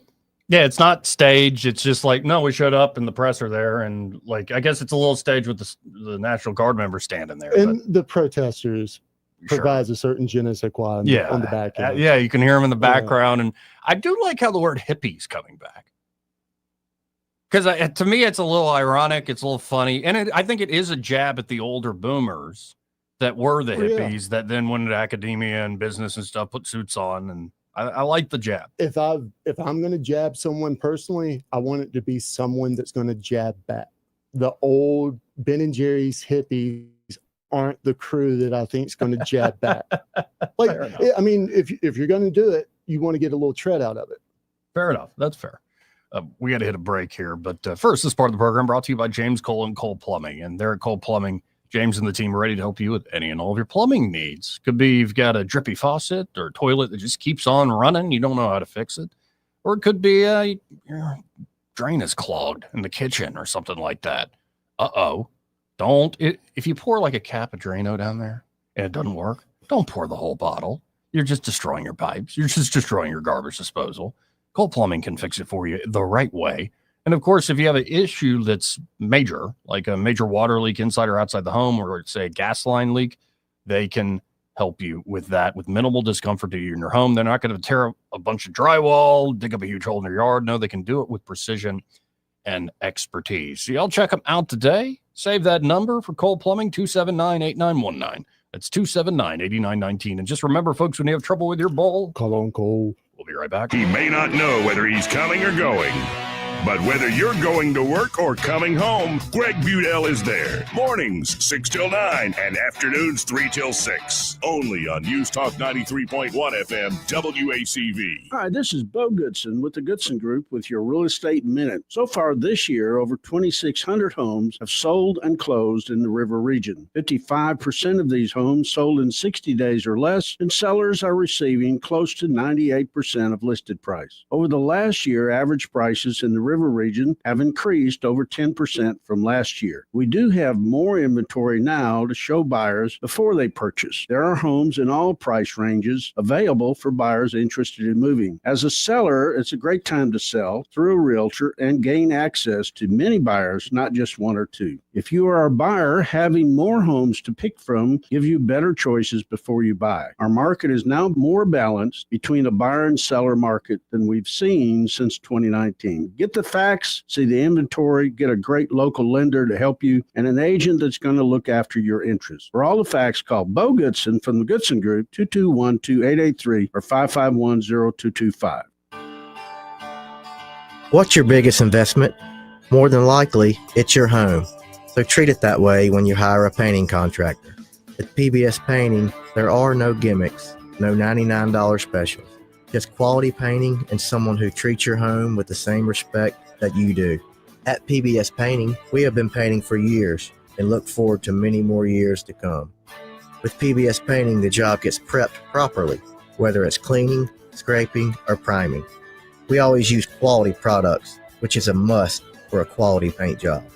So if you're looking for a painter that doesn't need upfront money and is on the job at all times, then please give me a call. Scott Bowers and PBS Painting, 294-5122. That's PBS Painting, 294-5122. Look at some of our work on Facebook at PBS Painting Montgomery. Are you tired of the mainstream media's biased reporting? Do you want to stay informed on the news that really matters to you? Look no further than 1819 News. At 1819 News, we bring you the latest in Alabama news, politics, sports, culture, and more. We've assembled a team of journalists with Alabama values dedicated to the truth and the truth alone. Visit us at 1819news.com today. That's 1819news.com. Subscribe to our newsletter. Honest News, Alabama Values. This hour of news and views is brought to you by our good friends at Alabama Home Mortgage. Alabama Home Mortgage, 567-4223. Visit them on the web at myalabamahomemortgage.com. NMLS number 1586368. An equal housing lender. This is David Ernest from the Health and Wealth Show. We like to cut up and have fun, maybe poke a little fun at some politicians, but we don't take ourselves too seriously. One thing we do take seriously is your personal finances and your plans for retirement. You can tell by listening, we're a little different. Yeah, we like to have a good time on the radio, but we're dead serious about your financial future and helping you achieve your goals. At Ernest Financial, we're committed to giving you the attention you need. We don't treat you like a number. You're way more important to us. At Ernest Financial, it's about helping you today and preparing you for tomorrow. People call us who are on the verge of retirement, and they know they need a plan for the future. No matter where you are in life, Ernest Financial will help guide your every step towards retirement. Give us a call and let us show you what our individual customer attention can do for your future. Concerned about your retirement? Call David Ernest toll-free at 833-596-7233. That's 833-596-SAFE. You're listening to Leaf Filter Radio, and the guru of gutter protection himself, Chris Coonahan, is here to take your most pressing leaf-related questions. Hey, everybody, Chris here. I understand we have Ron on the line. Ron, where are you calling from? Uh-oh. Ron, are you calling from a ladder? Well, I was. I wanted to ask Chris what I need to do to get my gutters ready to have leaf filter installed. Oh, Ron, you don't have to do anything. A Leaf Filter Trusted Pro will come out and clean out your gutters, realign and seal your gutters, and install Leaf Filter, America's #1 gutter protection system. So I didn't need to get on this ladder? Ron, Leaf Filter Trusted Pros are in your neighborhood and ready to help. Just visit leaffilter.com/radio to schedule your free gutter inspection and get up to 30% off. Thank goodness. What was that site? That's leaffilter.com/radio for your free gutter inspection today. See representative for warranty details. Promotion is 20% off plus a 10% senior or military discount. One discount per household.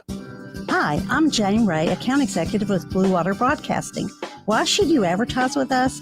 Radio is an active medium. It can create immediacy, driving shoppers to a specific store, brand, or to take a specific action. Radio ads engage with the audience in a personal and unique way. Contact me, Jane Ray, by going to bluewaterbroadcasting.com to find out more. Blue Water Broadcasting, local folks helping local business. The Rich Thomas Weather Network, brought to you by Alabama Wholesale Lumber. Alabama Wholesale Lumber, the best quality building materials in the river region for decades. From common builds to special orders and local delivery. Call Alabama Wholesale Lumber. Rich Thomas weather. Well, hi, everybody. Another scorching hot day ahead with triple-digit heat indices and high temperatures in the middle 90s today with a sun and cloud mix. There will be scattered random afternoon and evening showers and thunderstorms around. And I think the rain chances will be better tomorrow and Saturday. More storms to go around. Low tonight, 73. The high tomorrow up to about 91. And down a notch on Saturday with a high in the upper 80s. From the Blue Water Weather Center, this is Rich Thomas. All the headlines the mainstream media won't touch. Your News Talk station. News Talk 93.1 FM WACV.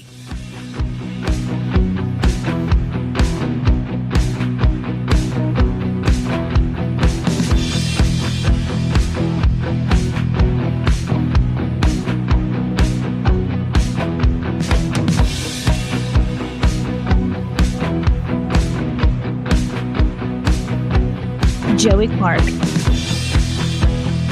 Welcome back. Let's go to the phones and talk to Sandy. Hey, Sandy, how you doing? Hey.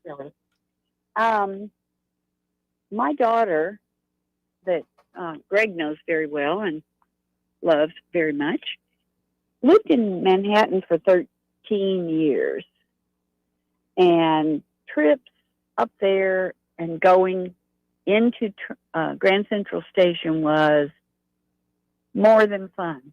It was just, there was a restaurant that had oysters from almost all over the world. I mean, of course, I'm sure they were different days. And the restrooms in there still had an attendant that would take care of you when you came out of the loo and give you a hand towel, and you could tip them and be good to them. I mean, it was just a delightful experience, and I really hate to hear all that ugliness about what has happened. Well, but maybe with these efforts, we can get what you experienced back. And I'm remembering, I think your daughter's a singer and like in that world. Yeah. Yes, Deb Bowman. And I go to Atlanta on the 19th of September. She is doing with the Atlanta Pop Orchestra, what she calls her James Bond show. And also she's in rehearsals for Fiddler on the Roof with the Atlanta Opera. Wow. That's awesome. Great to hear she's doing well. The James Bond show is with the Atlanta Pop Orchestra. Yes. DebBowman.com. Y'all check her out. Well, I appreciate it, Sandy. Thanks. Bye. Yeah, I remember that. Lovely daughter. Never had the pleasure of meeting the lady. It is easy to fall in love with a singer, man. Any artist. Yes. Like seriously, especially like in person, you go and somebody's either, big production like they're talking about or just strumming on a guitar, and it's like, it's easy. Now you might actually get to know them, be like, we are not compatible at all, but there's something about like somebody performing well. It's just like you're seeing that person at their best, kind of or exposed. Yeah. Well, and often that's I think that's the best is like when you're vulnerable, exposed, but then you're also confident in that vulnerability and like you're doing something beautiful in that vulnerability. I think that's where a lot of great music comes from, like great art in general. But yeah, easy to fall in love with somebody singing up on the stage. Anyway, if they were only singing. Maybe I need to go get an engagement ring, and I need to stop by Dillon Rings. And they're at Dillon Rings. They are ready to help you out with any and all of your jewelry needs. Now, Josh Ryder sent me a beautiful, beautiful photo. This is of a ring they have there at Dillon Rings right now, living up to the name. And of course, for those August babies, if your birthday is here in the month of August, the birthstone of that month is peridot. And so they have this peridot and diamond ring in yellow gold for only $705. If you tell them you saw it on Facebook or heard it from me here on the radio, you can get it for $500. I bet you the gold's worth that. Over $200 off, folks. If you tell them Joey from the radio sent you, you can get this yourself. Offer good through the end of August. So hurry up. There's only one of these rings at this price. Again, it's peridot, which is just beautiful. It's kind of a green, golden, like the way the light shimmers on it is absolutely gorgeous. But peridot and diamond ring and yellow gold, you can get it for $500 if you tell them Joey from the radio sent you. A little later, we'll tell you more about what they can do there at Dillon Rings. And a quick update with everything going on with Leslie's recovery. Dillon Rings will be closed on Saturdays for the next little while. I'll let you know when they start opening back up on the weekend on Saturdays. But keep praying for Leslie. Keep praying for Josh. And if you're looking for some great jewelry, stop by Dillon Rings, 119 Brown Springs Road here in Montgomery. And be sure to tell them that Joey, that fellow on the radio, sent you. Did you see all this crap going on with Cracker Barrel? A little bit. Oh, my God. The logo is awful. It looks like something like you tapped into AI and it spat it out in like 5 seconds. They're like, yeah, that's good enough. All I heard was the awful cafeteria, like hospital-style cafeteria setting. Oh, they're doing that now? Apparently, like it's supposed to be kind of new age, sterile, white, sanitized. Where's my fireplace? It's just going to end up, and they're going to have like strobe lights and stuff. It's going to end up looking in accent lights. It's going to look like a Korean barbecue place. It's going to be subtle lighting.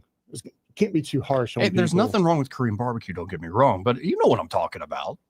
Where you got the lights on. Let the Koreans do that. Cracker Barrel needs to be Cracker Barrel, your old time country store. I want some smut from the fireplace. When I walk by, like I want to smell the smoke. But the Cracker Barrel stock, I don't know if it's recovered since I looked at this. It plummeted. They're talking about it on Fox News right now. Look at the old logo compared to the new. What are we supposed to call it? They took out the dude and the barrel. It's just Cracker Barrel, man. Yeah, they take out the dude and the barrel, and they take out old country store. So which is like, that's what Cracker Barrel is. It's got all those stupid knickknacks in there and the old timey candy. Hold on, they took all that out? They better not, but that's what it is. It's an old country store, or at least a caricature of one. It used to be. I don't get this at all. Why are you changing all this stuff? Like that, I don't know, 2729228. But you knew what was going downhill. Because I heard Beeson talking about how there were lawsuits and like they're discriminating against black folks. I'm like, what are you talking about? Go to Cracker Barrel here in Montgomery. Like, what are you talking about? Like giving them a decent breakfast any time of day? Whatever. But I knew things were going downhill when they didn't. It's long before they destroyed their logo and started to destroy the vibe of a true old country store. It's when they changed the peg game. There aren't as many holes. So it's much easier. That's a personal problem. No, but why are you making the peg game easy? The point is it should be somewhat difficult so you can tell your friend he's an ignoramus. Joe, when I go to it's written right there on the block. I go to eat. I don't go to play games. Well, Were you ever a kid? You never played checkers there at the Cracker Barrel? Legend has it once upon a time. Mm-hmm. And it's fun to see a stupid little kid trying to figure out like an actual legit like peg game. Stupid kids. Yeah, stupid little brat. He'll figure it out eventually. Barely playing with us. And instead, seriously, like they cut down on the number of pegs. I'm looking at it right here. Sean Davis on X pointed it out. He's absolutely right. They changed the peg game to make dumb people feel better when they do poorly. I've never actually played that. Actually, it's a fun little brain teaser. Once you get it. I had an argument with someone about a week ago. They couldn't believe that I've been to Cracker Barrel as many times as I have and not played the game. Yeah, well, it's sort of a fun absent-minded thing where you're just messing with it and you're like, oh man, 3, I am a dumbass. Like you should be able to get down to 1 line. I don't get past the crayons, man. You don't get past the crayon.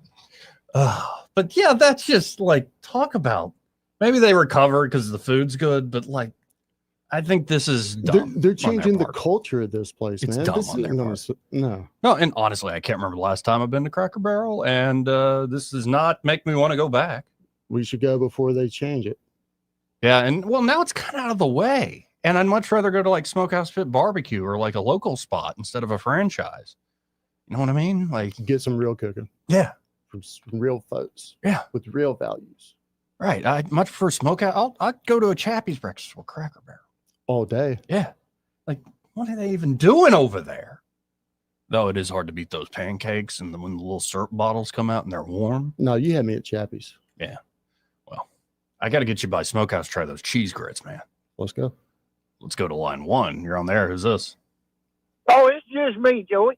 Hey, you just know me. that boy he's from Geneva County. He couldn't figure out how to lead more than about 4 pegs in that damn. That's why they didn't let him play. He's raised up on Goose Hollow Road down there with them big-headed boys. Hey, man, I graduated in top 10 of my class. So, yeah, we got a low bar down there. You're right. I'm just imagining some rude uncle talking to him as a young man. It's like, see, you can get that pegboard as smooth as your brain, son. Man, Like, my uncles were far more mean than that. Lessons down around my folks had consequences. It must to say you raised to the top of your class in Geneva County. There wasn't but dozen. And some of them rode the short bus. All of us. Sure, correct? I didn't know there were big buses until I left Geneva, man. Well, they changed the peg game because that brilliant lady that decided to change all that was leaving 4 or 5 pegs. That's how they hire.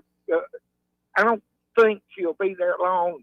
Whoever came up with the recovery for Bud Light needs to be on standby because I think they're going to need it. But the Cracker Barrel it ain't country food. It's kind of a knockoff. Their food sucks.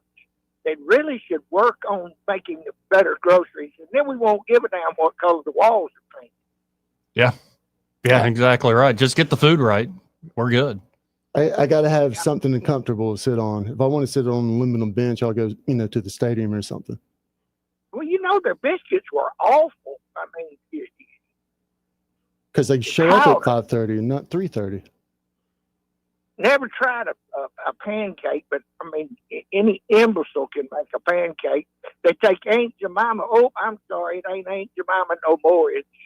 What is it, Joey? It's Pearl Milling Company now because Aunt Jemima didn't fit the mold. You just take a box of that and a cup of water and you got pancake mix. How hard is that? That's about their extent of their cooking abilities at the what is it, barrel now? Is it they took the cracker out? Was it the old white guy that pissed him off that was sitting on the barrel? Yeah, he's gone, and Old Country Store is gone too from the logo. I reckon they can take them 400-foot poles down off the interstate because you can't find every Cracker Barrel on the interstate exit. You have to have both hands in a GPS to find the driveway. Try to find that one in Montgomery. You can't get there from here. You got to make the loop 4 times through Chantilly to get back to. But you always keep that pole in mind, don't you? Man, if you can find it, I bet you get a heck of a sale on some rocking chairs with the news coming out. Well, I appreciate it, just me. See ya later, man. By the way, I was lying about them changing the number of holes, but they didn't change the number of holes. What they changed is what it says on the peg game. It used to say, jump all but one games. Jump each tee and remove it. Leave only one, you're genius. Leave two, and you're pretty smart. Pretty smart. Leave three, and you're just plain dumb. Leave four or more, and you're just plain ignoramus. Moose. Yeah, ignoramus. They changed it to leave only one, you're a genius. Leave two, rocking the chair, but not the game. Leave three or more, no reason to be embarrassed. Try again. It's mighty bold that they think that we can read. Yeah. No, but what happened? They actually changed that? Because the ignoramus thing was so much fun. I'm sure did they manufacture them? They just buy them from China. I don't know. Our good old country store. By the way, Eddie's saying Cracker Barrel will need Shane Gillis to save them. Yeah, well, Cracker Barrel brought to you by Theo Vaughn and Shane Gillis. It's going to take that. And President Trump and the National Guard. Oh, let's go to line 2. You're on there. Who's us?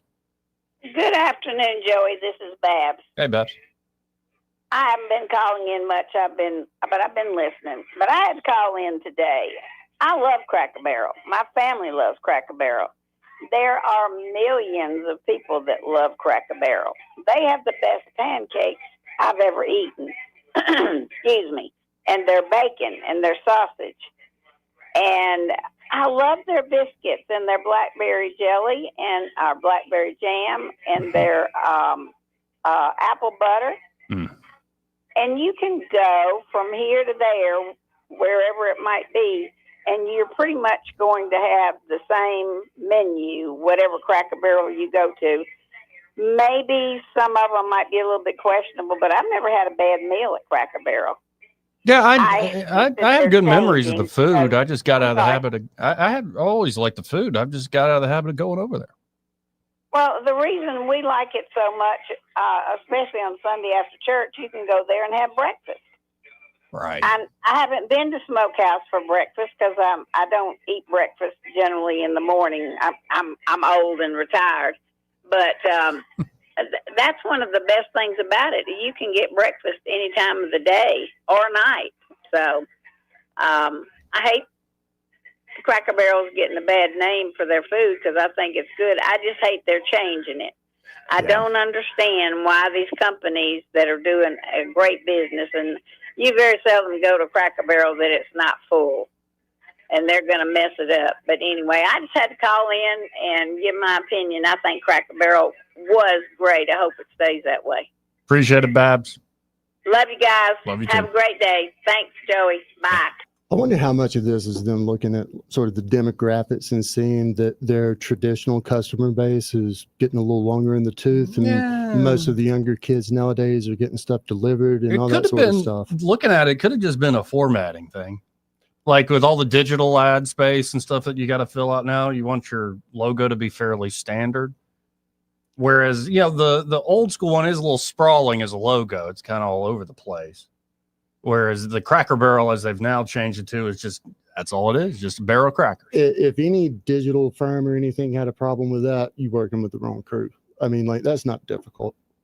This part of the program brought to you by Alabama Home Mortgage, and they're bringing you this entire hour, and they're at Alabama Home Mortgage. They're ready to help you out, whether you're looking to purchase a home or refinance.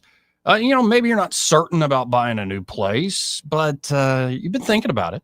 And instead of just procrastinating, instead of just thinking about it, why don't you actually call up Alabama Home Mortgage and get yourself in a position where you can pull the trigger and you don't have to start from square one. Go ahead and get pre-approved by Alabama Home Mortgage. All you have to do is just call them up at 567-4223 and they'll get the process started. Or maybe you've been thinking about refinancing and want to consider your options. Again, don't just think about it. Get in touch with the pros there, and they can save you a lot of money in the month if you're in the right position. That could be to restructure debt or just get that debt off your back altogether. It could be you're close to retirement or in retirement. You want to lower those monthly bills. They can help you out. Call them up today. Call Kim and Madeline at 567-4223. That's 567-4223. Or you can always apply online. They'll call you back at myalabamahomemortgage.com. There is a difference in mortgage companies. Let Kim and Madeline prove that to you today. NMLS number 1586368. An equal housing lender. Let's go to line 1. You're on there. Who's this? Hey, fellas, it's Harris. How y'all doing? Good. How are you doing? Good. You mind if I change the subject? Yeah, that's cool. Just thinking about this upcoming Senate race in the state, and I've seen Barry Moore traveling around the state. Now he's got a little product in his hair, and he's talking about his campaign and everything. And do you think Trump's going to get involved in this race? Not early. Maybe on the back end of this thing. Maybe it comes down to crunch time. Could it make a difference? Trump's been burned too many times in this state to where I don't think he's going to jump in early. I don't think that I don't think Barry would have gotten in if he knew that the president was going to get involved and work against him. If Trump's getting in, he's going to support Barry. Barry wouldn't have gotten in otherwise. Barry was the first person who lined up for Trump. Yeah. If anybody deserves Trump's endorsement, Barry does. Yeah, but that, believe me, we're going to be hearing that, 20 times a day between now and I guess when's the primary in March or May, I think. Yeah. So Byron, you think that if the president gets involved, well, I agree. If the president got involved, he'd probably support Barry. 100%. Yeah, I got you. Well, where did you see this alleged photo of a Alabama congressman with a product in his hair? I'm curious. I think I saw it on 1819, and I saw a clip on Yellowhammer maybe earlier in the week or last week, or it looks a little bit different than the last time I saw it. Yeah, there it is, Byron. I pulled it up on the screen. That looks like a little pomade in his hair. Man, that's just Alabama humidity. That's you getting out of the car and walking in and having to slick it over on the side a little quick. No, fellas, that's dippity. That's dippity. Dapper Dan, man. I got it. All right, fellas, take care. Thanks, man. Yeah, Barry, Congressman Moore, are you a fop guy or a Dapper Dan man? This is true. So when Tom Graves was representing Georgia, I was doing an event over there. Yeah. Up around his neck of the woods, and he had to fly from DC to Little Muni Airport, and they, drove him over or whatever. He forgot to take the product out of his hair from the airport to the event. Oh no. And he had to answer multiple questions about that. I talked to his body guy after that. He was so upset. He was like, I will never make this mistake again. Yeah, if you're going to have something that's out of the ordinary from the average person, you got to own it. It has to be your 24/7. Yeah. You can't be someone up there and someone else down here. See, for instance, like somebody with long hair, like hair as long as mine, maybe a little longer than your dude running. I don't know if it ever will work in the state. Unless, I have a feeling if you could grow a strong beard and you kind of are an outdoorsman and you have a certain gravitas to yourself, I think it could work. You better look like a Civil War general. Yeah, that'd work. And the old SEC logo. Mutton chops. Old Miss logo. Mutton chops. Yeah. I want my next senator to have mutton chops. Start growing them, Barry. Start growing them, Steve. I do declare. Start growing them, Jared. Good look. Actually, I think it'd be a good look for all of them. That's going to be a fun competitive race, actually. It is going to be. Because I like Barry a lot. I like Steve a lot. I think Steve, as we talked about with Becky Garrett and Steve Marshall, and so many issues important to the state and to the larger conservative movement, has been on top of the ball from his position as AG. It's going to be interesting to see what demographic or subset latches on to which message, because they are both super conservative. Well, we got to hit this break. Coming up, we should have Andrew Szymanski, City Councilman Andrew Szymanski. Big new budget proposed by the mayor this week. Talk to him about that and see his take on that, as well as other issues that might crop up. 272-9228 if you have a question for Andrew Szymanski and want to get in on the conversation. This part of the program brought to you by Montgomery Men's Health. And there at Montgomery Men's Health, they're ready to help you fellas out. If you just don't feel yourself, many men feel tired, sluggish, and not like themselves, and they assume it's just part of getting older, part of aging. But it doesn't have to be that way. Low energy and performance issues aren't inevitable. Solutions do exist. And so at Montgomery Men's Health, there's no guesswork, no gimmicks. It's not like they're just throwing generic stuff at you. No, the urologist providers there will tailor solutions specifically to your body and goals. And it's beyond just testosterone treatment. They have ED treatments as well as other options many men don't even know exist. Consultation, including blood work, is just $99 with results before you leave. Gentlemen, you only got one life. Procrastination's only going to make this worse. So call them up today at 440-3663. That's 440-3663. or visit MontgomeryMen'sHealth.com to book your appointment today.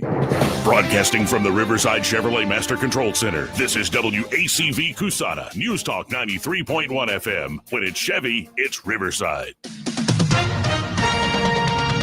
With SRN News, I'm John Scott. Hurricane Aaron battered North Carolina's Outer Banks with strong winds and waves and slowly began to move away from the East Coast. Tropical storm conditions were in effect over parts of the Outer Banks and the coast of Virginia. In Bermuda, residents and tourists were told to stay out of the water with rough seas expected through Friday. Dr. James Dobson, who founded the conservative ministry Focus on the Family and was a long campaigner for pro-family issues, has died. He was 89. More Americans filing for unemployment benefits last week. Applications for benefits for the week ending August 16th rose by 11,000 to 235,000. That's according to the Labor Department. On Wall Street, stocks are lower. The Dow dropping 167 points. The Nasdaq is down 90. This is SRN News. Hi, it's Mike Gallagher. You work hard, you build wisely, your home has become one of your greatest assets. If you're staying put this summer, this might be the perfect time to put that equity to work, whether it's funding a second home, helping your kids get their start, or simply creating more margin in your financial life. Mike and Brian at Fellowship Home Loans are the only ones I trust to guide you through it. They've done loans for my family. They tailor every loan to fit your goals. Fellowship is a direct lender and operates with your best interest in mind. If you're looking to access your equity through a refi or exploring a HELOC for some cash this summer for a second property, or maybe tackle those updates you've been putting off, start with people you trust, people I trust. Go to fellowshiphomeloans.com/Mike G, fellowshiphomeloans.com/Mike G, or call 800-510-MIKE, 800-510-6453. Fellowship Home Loans, mortgage lending by the book.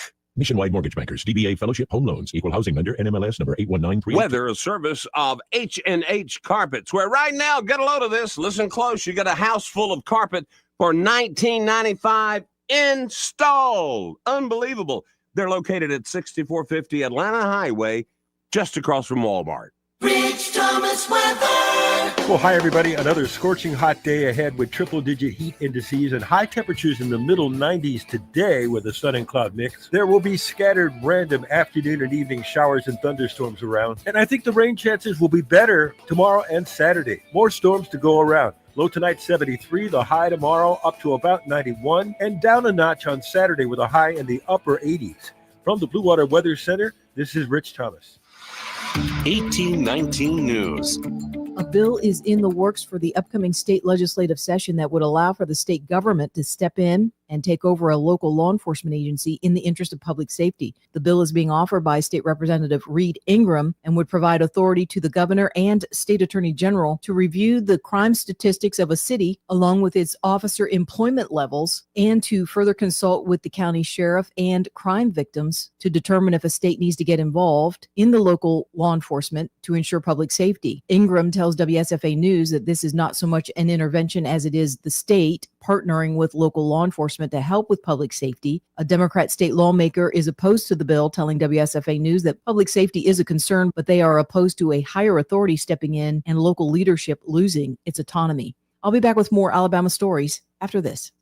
Some of the greatest blessings is just having people that care about you, to have someone that's just going to love you and make you feel important. They encourage you to be in church. They encourage you to be in prayer. They encourage you to be in your Bible. Now it's a part of my day every day. My house parents planted seeds in me that you can see where those seeds have sprouted in my life and helped change my life. Big Oak Ranch, a Christian home for children needing a chance. The husband of a spa owner in Coleman is now facing charges related to drug operations going on at the spa. Cody Smith was arrested and charged on August 20th by Coleman police. He is facing criminal charges related to controlled substances. His wife, Whitney Cheatham, was arrested a few days prior to that for operations going on at the Infusion Wellness Spa. This past May, Cody Smith was also arrested and charged in a separate incident involving human trafficking and seeking sex with a minor. I'm Andrea Tice.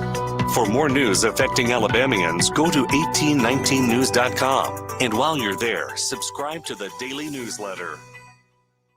This hour of News and Views is brought to you by our good friends at Cole Plumbing, 279-8919. Cole Plumbing is number one in the number two business. You don't have to dig a hole. They have proprietary pipelining technology. Ask them about their tankless water heaters. Remember, when you have trouble with your bowl, call on Cole.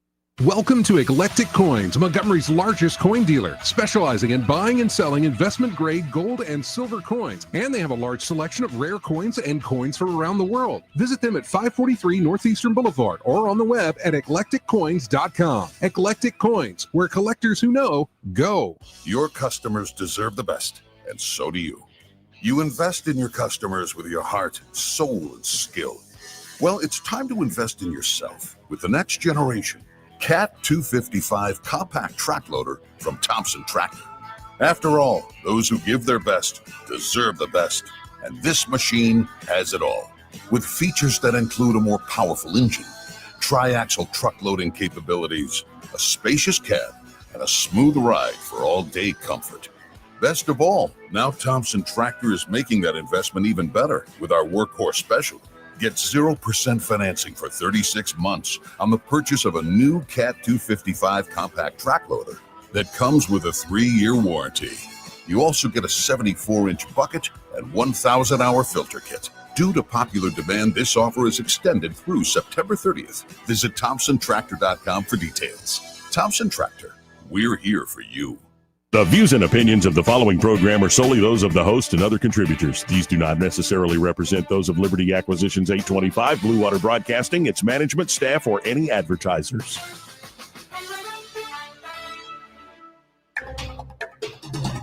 It's time for Montgomery's conversational radio show. It's News and Views on News Talk 93.1 FM. To join the conversation, call 272-9228.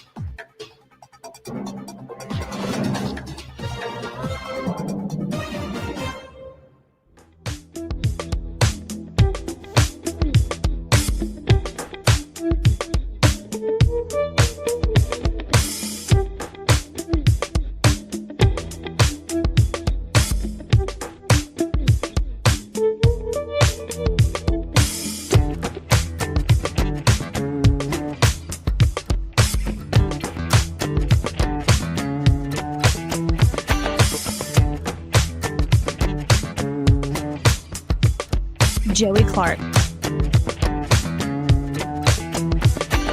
Welcome back.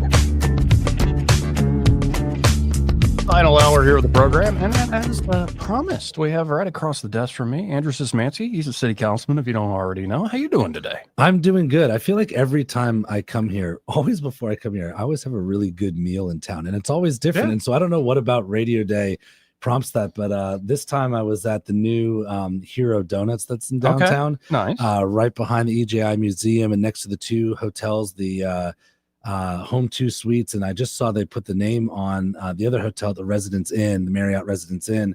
There's the Little Donkey down there, the downtown one, and then the Hero Donuts. So I ate there. Funny fact, the Hero Donuts, the best thing to get there, the burger. Oh, yeah. It throws you off. It's I know, like, right? I thought it'd be something in the name. Yeah. But yeah, no, how do you feel like the vibe? I guess we're going in. Montgomery is hosting big, like the kickoff game, right? The FCS Classic kickoff is this weekend.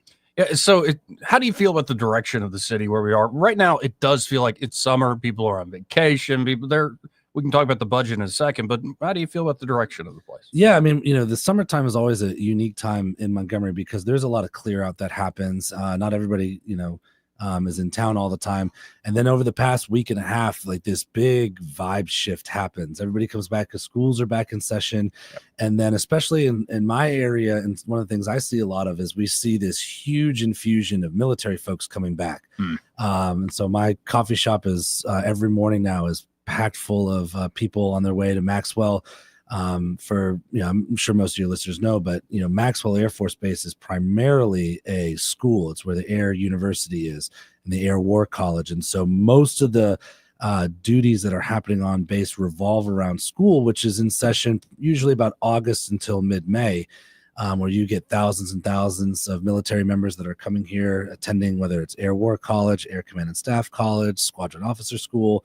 And so, you definitely see that. I was in downtown last weekend and passed by the Aviator Bar, was jam packed with what looked like, I'm assuming, were mostly people in the Air Force. So that's always good to see. So right now there's that big energy, and then as we kind of come into fall times and people are really done with their summer vacations, the FCS kickoff is a great thing that we've been able to have year after year. Mercer University, after coming out of Georgia, and then UC Davis flying all the way across the country. So really hope that Montgomery kind of turns out, I know it's going to be hot and all, but it's really exciting thing. ESPN game, and the downtown businesses are responding. And what you see downtown, as I was having lunch today, I made a comment to the person I was eating with, was that you could feel a lot of activity on that side of downtown. And I remember when that was just parking lots behind the Biscuit Stadium. So to see those two huge hotels, really good branded hotels, and then these restaurants and all the activity around the EGI stuff was really, really great. No, and I fully admit I'm a homebody, so I don't see the stuff. That's why I'm asking you. Yeah. And I know it's great hearing, like, especially not just your experience on the council, being a small business owner, you're seeing it in real time. Okay, the season has begun. Yeah, I mean, it is a common thing in the industry where we all do our best to survive the summers, the downtown footprint, especially because of the tourism. We East Chase gets a lot of all the residents, and it's got a lot of the big box stuff. But if you're a small local business, getting the military back in town and kind of getting into that time where you're seeing hotels fill up feels really good. And so even across the street from me, the new EJI Elevation Hotel and Conference Center, to see that almost coming to completion, taking reservations on October 1st is a huge thing. And then also that trickles down throughout the rest of the city, and it makes Montgomery more viable for investment. And of course, there's plenty of things that we have to do and challenges that we have, but this time of year always feels real good. There's something really nice about 5,000 or 6,000 or 7,000, Air University students coming back to our city. Now, is there any other, before we get to the budget and a few other things that's been in front of the council and stuff you've introduced as well, any development things that are right on the horizon that you're pretty excited about? Well, it's been on the horizon and now it's really coming to fruition. But one thing I was really excited about is Diageo Beverages, which is the big beverage complex that got added to the Hope Hull area. That big project, they came and got their producer's liquor license, which, is kind of a last major hurdle for them to get to the point at which they're actually making beverages. And interestingly enough, I think they're the largest contractor of making Guinness beer. So apparently there might be a lot of Guinness being brewed out there, but that's a big one for us. And then of course, we know about all the other big economic projects. I also think one thing that's really good, and I've noticed this, is you see the strength in numbers and the growth that is happening in all of our universities. People forget sometimes how robust our higher education systems are here in Montgomery. Just in District 7 alone, we obviously have Huntington College and the growth at Huntington College. Dr. Lee is doing a fabulous job with their profile. They're actually also becoming investors into some of the real estate in the area to offer housing for students that helps keep them here and reduce the number of commuters that they have. You look at Alabama State, which I know just from being a citizen 10 years ago we were not having great conversations about what was happening there. They're doing absolutely wonderful things there. Dr. Ross, all the work that's being done. AUM keeps building, and Faulkner, their footprint continues to grow. Been super impressed and really appreciative of the repurposing of some buildings that they've done out in the Atlanta highway area. So, I think one thing that we forget about as an economic driver is college students. And sometimes people always wonder, why are you constantly talking about these quality of life stuff? Is because I want every one of those kids that graduates to think about staying here in Montgomery. And that is part of the motivation when we talk about not just the public safety stuff, but also economic investments, community development, quality of life, because we need those kids to stay when they graduate, when they're young adults. We want them to help be part of the workforce solutions in our firms, our businesses, and the state buildings and the city buildings. So that's always really exciting this time of year because all of the colleges really come back online, not just the Air University. Yeah, and in terms of one development job, and it's a fairly small one compared to everything else, my dad traveled up from the coast and like, what are you doing in Montgomery? Oh, I got a job. And I'm like, what are you working on? He says, it's a pretty simple thing for me. It's right there in Cloverdale, the buildings that had collapsed and all that stuff. Yeah, so he's helping with scheduling and stuff on that, and I'm happy to see that will be coming along because it's overdue. Yes, well, with Big Bad Breakfast as the anchor tenant, not great for my waistline, but very excited for the neighborhood. And again, that project took a lot of work, and I appreciate the developers, Silverstein Group, that have been involved in that. But also, it took the city kind of helping and modernizing our processes and making an investment into that. I mean, we secured $500,000 of reimbursable infrastructure for that development. That is the type of thing that we need to be doing to not only bring in businesses and developers, but then working with them to make what they're putting on the ground even better. Here. Well, no, and we first started, like you sat down and Byron's like, thank you for what you're doing in Cloverdale. Listen, let me say this for the councilman. There's one business owner in Old Cloverdale that getting that accomplished around him, you deserved everyone's vote for that. And anyone who gets out in the scene, they know exactly who I'm talking about on that one. Yeah, I mean, but that's also, we've talked about this before when it's gone back to whether it be, illegal nightclubs, event centers and stuff like that. I want businesses to do well in this city. And one thing that keeps them from doing well in this city is when we have bad businesses or people that are unlicensed that are pulling away the other businesses' ability to succeed here. We can't stand for that. And that brings me to the budget being proposed by the mayor. I believe that was proposed on Tuesday night. It's about a 6.5% increase, about $21 million more than last year. Biggest ever in the city's history, I believe.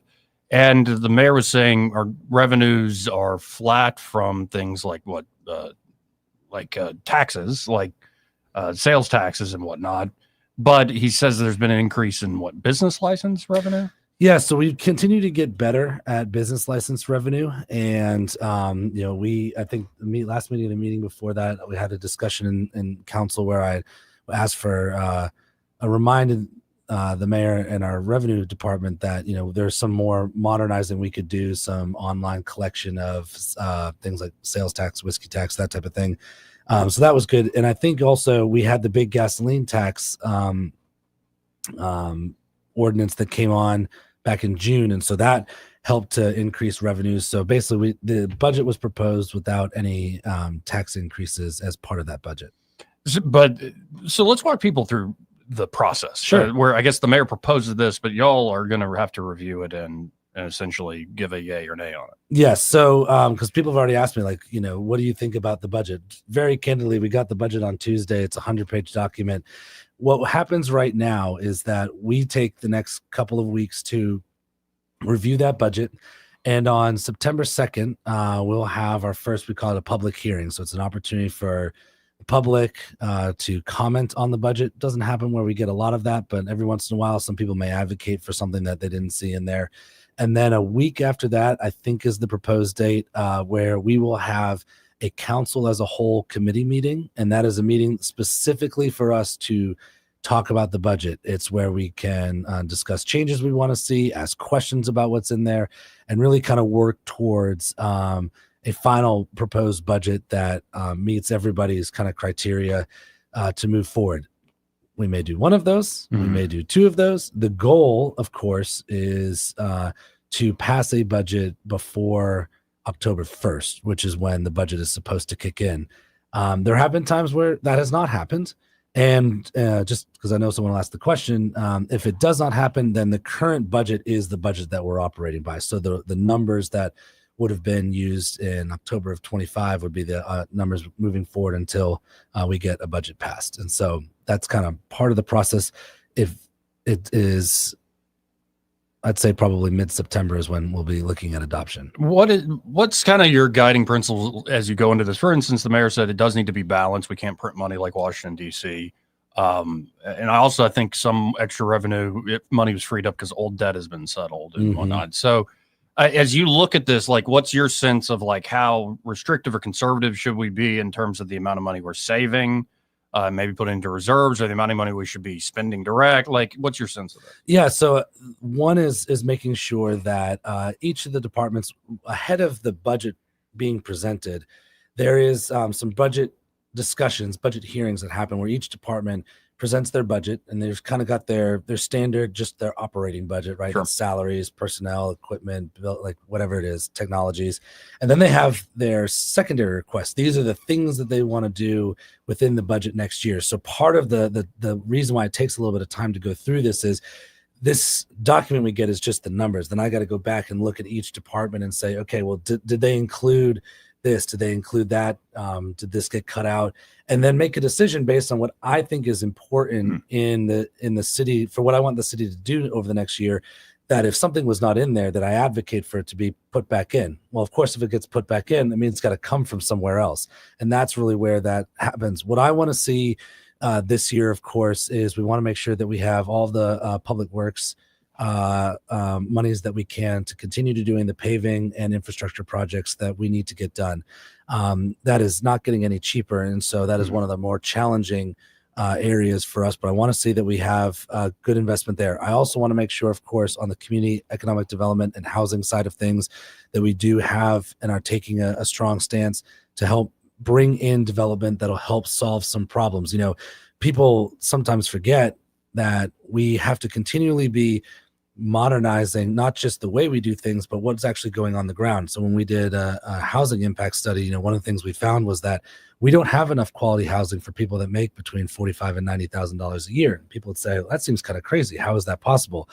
Because when you look at where people in that income range are living, especially younger people in other cities, the type of housing that they're choosing, we don't have that right here. We don't have the big mixed use, multi-use residential commercial type spaces that you're seeing in some of the other downtown and capital type cities. So we want to make sure that there's monies available to help bring those projects here. And then of course on public safety and first responders, we want to make sure all the resources are in there. I know that from some of the top line stuff, new police communication systems, which we've been talking about for a while, are all inside of the budget.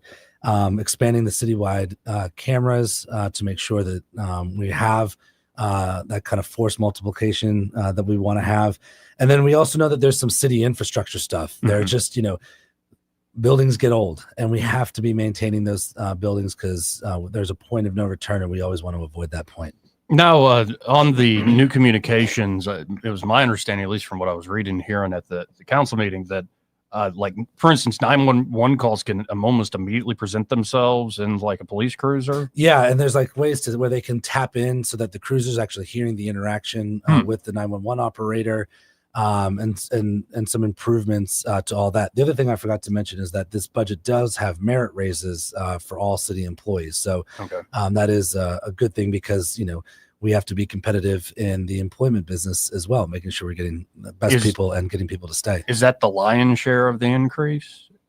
I'm not sure if it's the lion's share, but I know that it's a substantial part for sure. And, you know, one question I was just mulling over, for instance, I can't remember exactly off the top of my head, we're budgeted for what, 350 officers, police officers, something like that? 400, yeah. And so obviously we don't have 400. The money that is budgeted to that, trying to hire more folks on, is that just stay there like in its particular allocated lane and carried over into next year, or how does that work? So it either gets reallocated into other projects or other things that we're doing throughout the city, but the budget number, you know, you want to make sure that the city in the future is, because some people can say, well, why don't you just cut it down to the number that you have plus like what you think you're going to get. You want to make sure from a budgeting standpoint that you are forward looking so that you don't get comfortable with such a reduced number that then you don't want to start adding personnel to, whether it's that department, whether it's fire department, whether it's public works department. So salaries across the board, if there is a windfall from a budget, is majority of that is coming from that area. And then, yes, that just gets reallocated, whether that be into reserves, disaster relief reserves, capital projects, that type of stuff. Okay. Well, the process makes sense. The process makes sense. I think one of the things that people are, you know, that we learn is that, you know, when you pass this budget, then there are things are pretty rigid. And, you know, you don't just, oh, if we don't do this, then we take the money from over here and slide it on over there. There are, you know, kind of general accounting principles that govern how municipal budgeting is done. And then every April we get an audit report. And one thing that I'm going to be doing too is looking at our last audit report against this budget, because that really tells us too, you know, areas that we have invested in, maybe we did have came in under budget, and breakdowns of why that may be and what we can do with it. Do you think in general, obviously there's a lot you have to look at, but in general, like the financial situation of the city is pretty strong? I'm confident that the financial position of the city is strong, and I think the revenue side of it especially reflects that.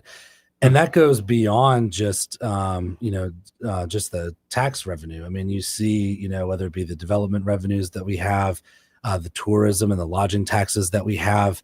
And I think that I think we can be stronger and modernize some of our systems so that we're actually collecting more. Okay. And that's one of the things that we were talking about the other day is making sure that we had the technology and computer systems to make sure things like sales tax, whiskey tax, and all those kind of revenues that right now are collected in different ways can kind of be elevated into one like really executable process, so that like a business like mine doesn't have to fill out, all these multiple different things. Some are online, some are in paper still. My whiskey tax. Oh yeah, your whiskey tax is my one. That's my heartburn. I'm like, every month I got to print out a piece of paper and fill out. Every time you make a hard liquor order from the ABC, you have to input the total, calculate the tax number yourself. And so there are some things I think they could do that would put us in an even stronger position. But from what it looks like right now, we are doing well. Again, we're talking to City Councilman Andrew Szymanski. If you want to jump in, ask him a question that's in particular on your mind, 272-9228. Again, that's 334-272-9228. This next thing, it's not in your purview. It kind of came to mind thinking about small businesses and you bringing up the ABC. Mm-hmm. I look at all these hemp shops, CBD stores around here and the new state law, and there's part of me, I know they passed it and it was signed by the governor, and yeah, this is all legal. This just seems a little wrong to me. Like the idea of you're going to put a lot of small businesses out of business by implementing these new rules and regulations. Yeah, it's interesting. One of the things that is kind of related to this is I saw the other day a Gallup poll that said for the first time in 90 years, the fewest amount of drinking age adults are drinking alcohol. And one of the reasons that they're not drinking alcohol is because they're drinking other things. And these CBD beverages, these THC infusion beverages and stuff are something that are popular. In fact, some of the businesses I've talked to in my district have said it's a sizable portion of their just business revenue. And I understand it's our job to comply with state laws, and there's only limited, abilities that we have at the Restaurant Hospitality Association and other groups that kind of advocated on behalf. But I also know that there are some bad actors, and you and I talk about this all the time. I don't love when policy is used to try and replace law enforcement. Yes. And that's the thing that I think happens, is that you get these bad actors who are selling uncontrolled substances, and then it's very easy for a lawmaker to say, see what I mean? We got to get rid of it, all of it. Right. And then it just, boom, rather than having a more kind of, I don't know what the right term necessarily is, but more technocratic type approach that like makes sure that we preserve the opportunity for people to do good business and to be good business owners. We're also eliminating this other portion that is doing bad. To your point, I've talked to some of the owners of the different shops, and they were saying like exactly what you just brought up. Like, we need more law enforcement. Like, there are gas stations, and this is what like Andy Witt would bring up. You get a slushie and it's got 100 milligrams of THC in it. And I'm like, that's crazy. Yeah. That's insane. Yes. That like nobody, like, unless you're Joey Diaz, you shouldn't be sipping something like that down. And so where are the folks just enforcing, especially against say convenience stores and these other spots that are selling not just that, but all sorts of other things that are messing with folks? And for like the small franchisee that maybe moved here from another state, or somebody, this is their main line of work. Well, no, because you're not in compliance with, like, one of the rules is the gummies have to be individually wrapped. And you bringing up the whiskey tax just kind of sent me down that road in my head. I'm like, some of this seems antiquated, even if it's like old and actually antiquated, or some of it just has that that scent, that stank of antiquated. Like, why are we going through these ridiculous regulations? Well, and or just say what it is you want to do, right? Yeah. If the idea is that sell more of my products. Yeah, I mean, but if from a policy standpoint, your goal is just to say, look, if it is a substance derived from a hemp product, a marijuana plant, whatever you want to call it, and we don't want that in the state of Alabama, then just say that. Right. But the problem is that all of this stuff has already come in and sits in. I mean, there's like all these, there's tea shops and wellness shops and health and fitness shops that have started incorporating all these products, and they've been doing so for a long time. So then now to come in and try and, that always bothers me. And I know that, it translates in a lot of different areas. And I wish that, as these things came into market, that we were more proactive rather than going backwards and being reactive. Because when we react, sometimes we go with a much broader brush than we probably need to. Well, I need to hit a quick break here. Again, folks, if you have a question for Andrew Szymanski, 272-9228. This part of the program brought to you by Josh and Leslie there at Dillon Rings. Again, because what Leslie's going through and her recovery, going through rehab, Dillon Rings will now be closed on Saturdays for a little while. I'll let you know when they start opening back up again on Saturdays. But through the week, you can stop by there, and they are a full-service jewelry shop ready to help you out with a great selection. As we pointed out earlier, with that peridot diamond ring and gold ring. Oh, it's just absolutely beautiful. If you tell them Joey sent you, you can get it instead of for $705 for $500. Pretty great discount. But, of course, they can help you with repair work or spa treatment to make that jewelry you love and wear all the time shine and shimmer like it's brand new all over again. They can do watch repairs, battery replacement on those watches, appraisals. They'll buy old jewelry off you. And, of course, that custom design work by Josh, there's nobody better. I'm convinced of that. Like, the guy's a true artist. So if you can dream of it, that guy can make it a reality when it comes to jewelry. Y'all check him out today.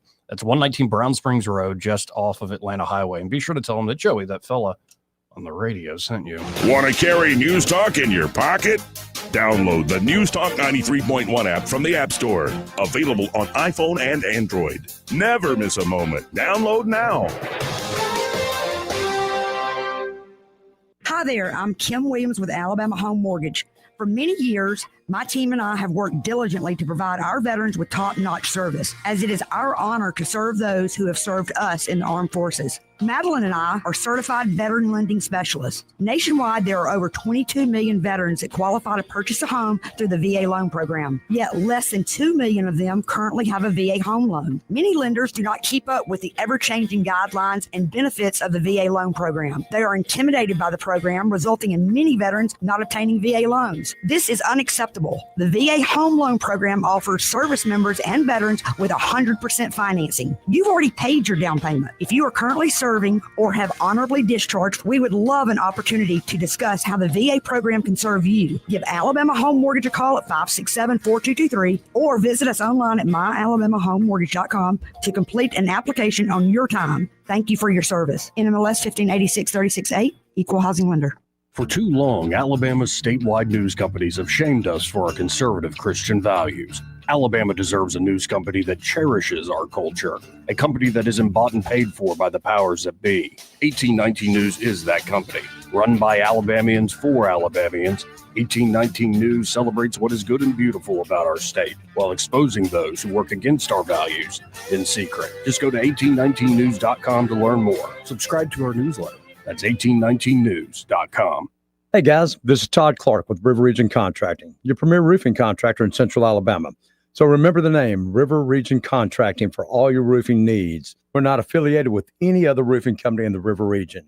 We've been in the roofing business since 2005. We don't have to buy our leads, and we don't have to knock on doors when the storms come around. We have thousands of satisfied customers throughout Central Alabama. So call us at 334-356-8635. That's 334-356-8635. Mike Costanza with Chappie's Deli. And Jeff Marenko with Chappie's Deli. One of the reasons Chappie's Deli has been around for over 32 years is Blue Water Broadcasting. Yes, it is, and we have the perfect faces for radio. We sure do. And if you have a perfect face for radio, call Blue Water.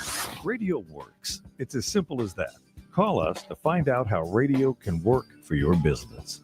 Blue Water Broadcasting, local folks helping local business. This hour of news and views is brought to you by our good friends at Cole Plumbing, 279-8919. Cole Plumbing is number one in the number two business. You don't have to dig a hole. They have proprietary pipelining technology. Ask them about their tankless water heaters. Remember, when you have trouble with your bowl, call on Cole. The Rich Thomas Weather Network is brought to you by Earnest Financial. If you're tired of losing your money in the stock market, call David Earnest, 334-279-7431. Earnest Financial, LLC. Rich Thomas Weather.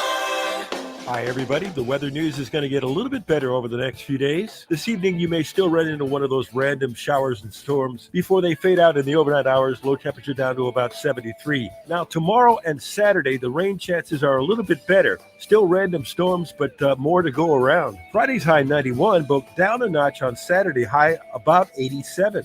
More scattered storms in the forecast on Sunday afternoon and evening with the high temperature up to about 90. From the Blue Water Weather Center, this is Rich Thomas. Budget Floors and More has the best prices. Carpet as low as 69 cents per square foot. LVP starting at $1.29 a square foot. Sheet vinyl as low as 65 cents per square foot. And the lowest prices on flooring installation supplies. Budget Floors and More across from Delray Publix. We get Montgomery talking 24 hours a day. The River Region's most trusted voice. News Talk 93.1 FM WACV.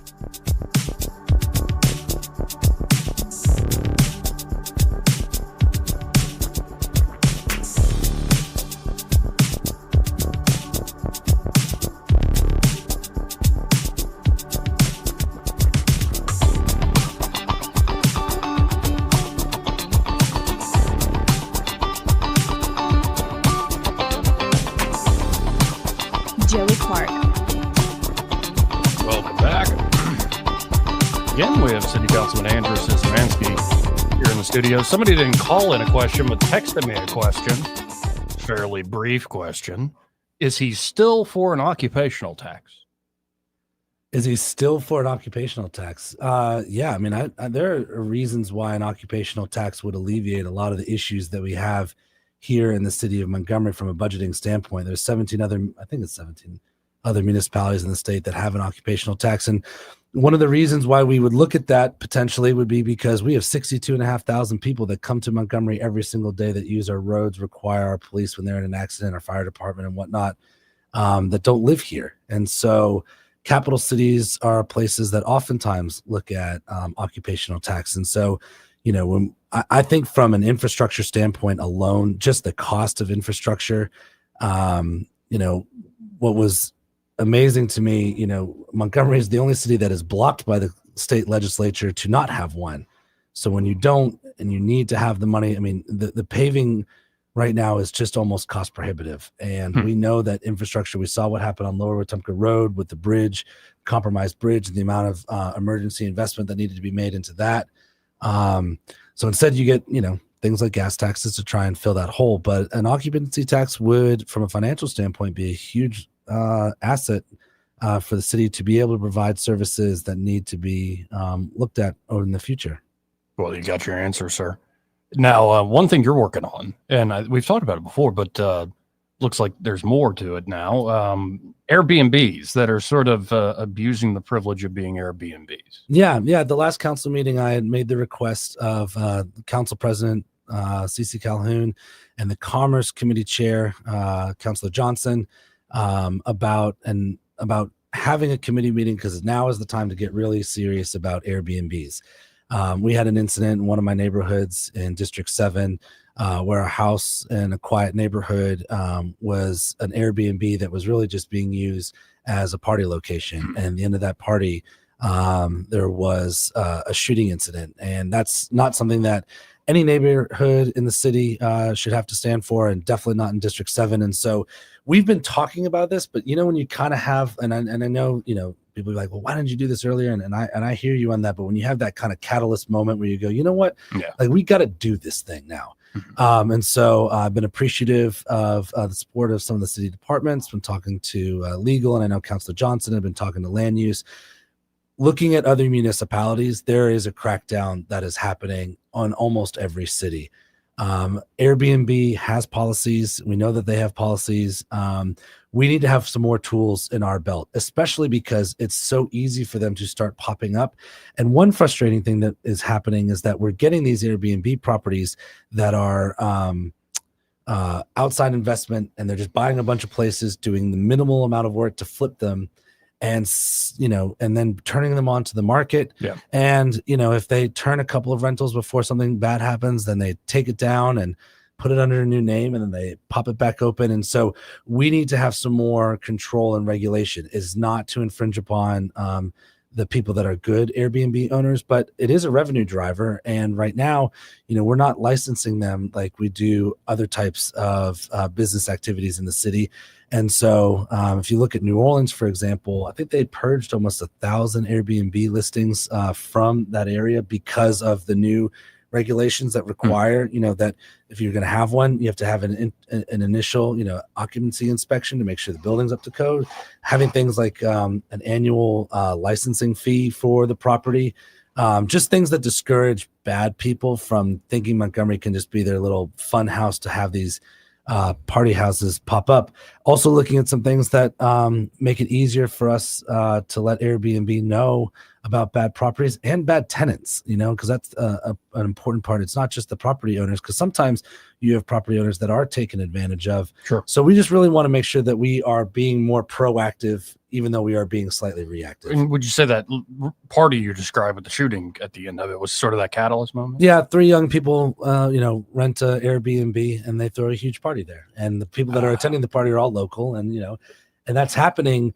I get a bad Airbnb complaint almost, if not every day of the weekend, at least once a weekend. Someone's telling me that there is a party, or 10 cars are being the house is over occupied, that they leave the place and the trash issues. And so I think we can do a better job. And again, when you do this, then the good actors should be bolstered by having less bad actors interfering with the market. And so that's why I want to make sure that we're talking about this kind of regulation. Let's go to line 1. You're on there. Who's this? Hey, this is Jay Ivan. How you doing today, guys? Doing all right. How you doing? All right. We just talked about the occupation tax, and I was just wondering, are we going to tax the city employees who are driving city vehicles to Prattville and Millbrook every day when they get off work? I mean, it's like a daggum racetrack out here at 3:30 and 5 o'clock with city employees going home in city trucks. Well, first off, the question about the occupational tax was just if I supported one. We're not, to my knowledge, actively pursuing that at this time. One, because we're blocked by the state. It would have to clear through the legislature for this to even happen. And then to your point, I guess the question is about city employees taking city vehicles back home to other municipalities. Without an occupational tax ordinance or resolution for us to look at, I don't know what we would do with city vehicles. I'm not really sure if the point is really that you've just got city vehicles that are causing traffic problems on the interstate. Yeah, but have to be could I get you guys to pay my gas back and forth home every night? I mean, lot of these city utility trucks that I see, these F450s, F550s, get about 8 miles to the gallon, and they're driving 32 miles home and 32 miles back.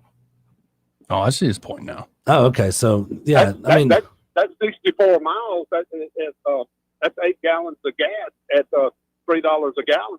Well, I'll tell you this, and I don't know what the vehicle use policy is for Public Works or anybody else that's using a city vehicle, but my hope is that however that was drafted up is one that we're well aware of where those vehicles are going at the end of every day.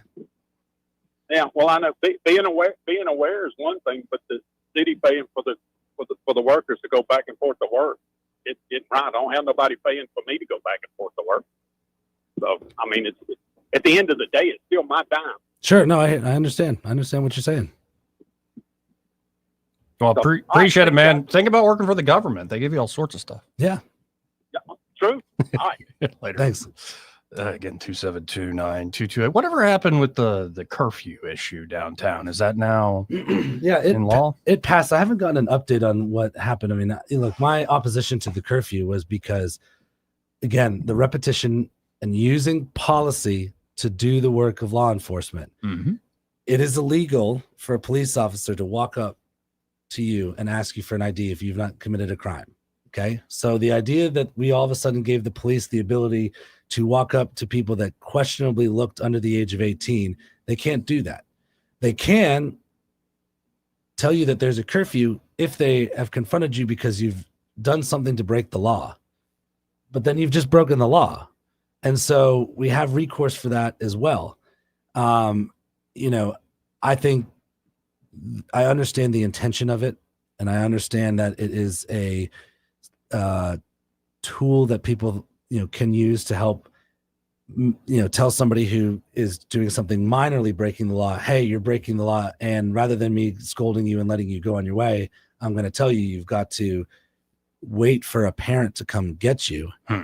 But that was the other part of my concern is that resources. Okay, so what are we doing with the police officer that has engaged the child and now is like supposed to wait for a parent? So I didn't think it was going to yield what everybody thought it was going to yield. And we've had again, at that meeting, Chief Grayboyce got in front of us and said, we have reacted to these things that have happened. We have increased our forces. We've increased the cameras that are down there. We are paying attention to the activity that's happening here and making sure that people are safe when they are in our downtown as best we can. And that is what law enforcement is supposed to do. And I just didn't think we needed another ordinance to help them do the job that they were already doing.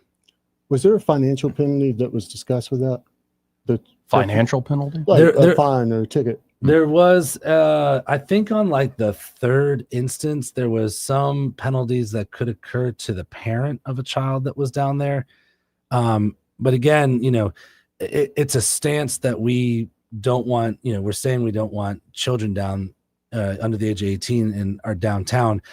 And candidly, I just didn't know if that was that big of an issue. I mean, at 9:00 at night on a Tuesday, the only, kids that I'm seeing downtown are like coming out of a late biscuits game or involved in some kind of convention, and almost always they're with the parent. Yeah, you get some bad actors, and guess what? If they're joyriding through downtown and breaking the law, then use the law that's on the books to deal with the problem and alleviate it. So kind of just, again, we keep going back to this policy for law enforcement. Well, and of course, because national politics, the issue of crime is, again, all the rage. Mm-hmm. But I mean, generally, how do you think Chief Grayboyce is doing, and how are recruiting efforts going? Yeah, I had a District 7 meeting back in July, and Chief Grayboyce came out to speak, and we just gave him the floor. And I know that when he was hired, one of the things that everybody said kind of across the board is it's really great to have somebody who has an intimate knowledge of Montgomery and the Montgomery Police Department, has a strong relationship with Aaliyah and with the Sheriff's Department. And so I think that all has been going great. And I do applaud not just Chief Grayboyce, but his Chief of Staff Burkus and the other chiefs, Hall and Barnes, for their visibility in the community and just their presence. The max crime thing, we know that partnership has been great for us. Been really, really, really great. And from what we're being told at the meeting, he told everybody in the room that he had 72 people in the hopper ready to come on board with the Montgomery Police Department. And about half of those were coming on in the capacity of patrol officers. And I know the rest were administrative staff. And that was one thing that I learned is that, the place is not just staffed by, patrol type officers. You got all these civilians type administrative roles as well. And so, and I think he said that in the past year, maybe it was the past recruiting class, so he had got more officers than they did the previous 2 years in totality.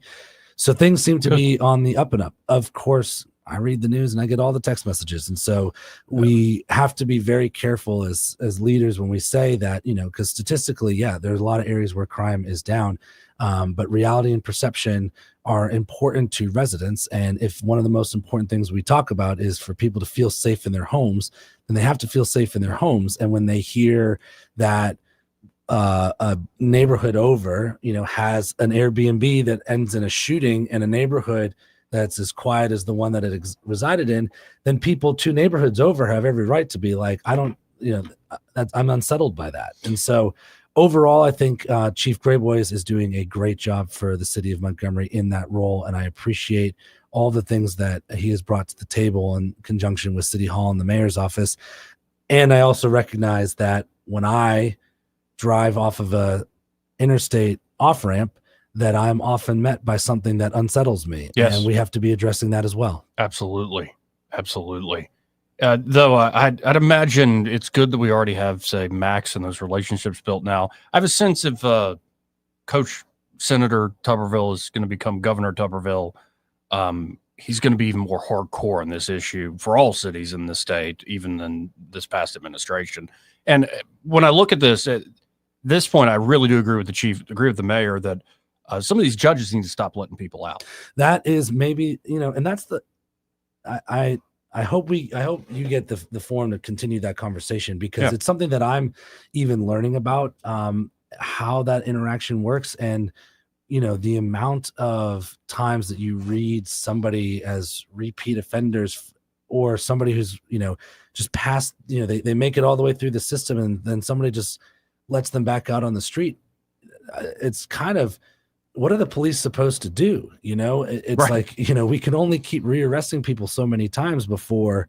And so that's been an interesting thing for me to learn about, because before all of this, I just kind of assumed what everybody assumed, is that, the police get you, you commit a crime, they get you, they lock you up, they hand you over, and you come back after somebody decides that you've paid your penalty. And from what it seems like, and from the little information that I have on this, is that that's not always the case.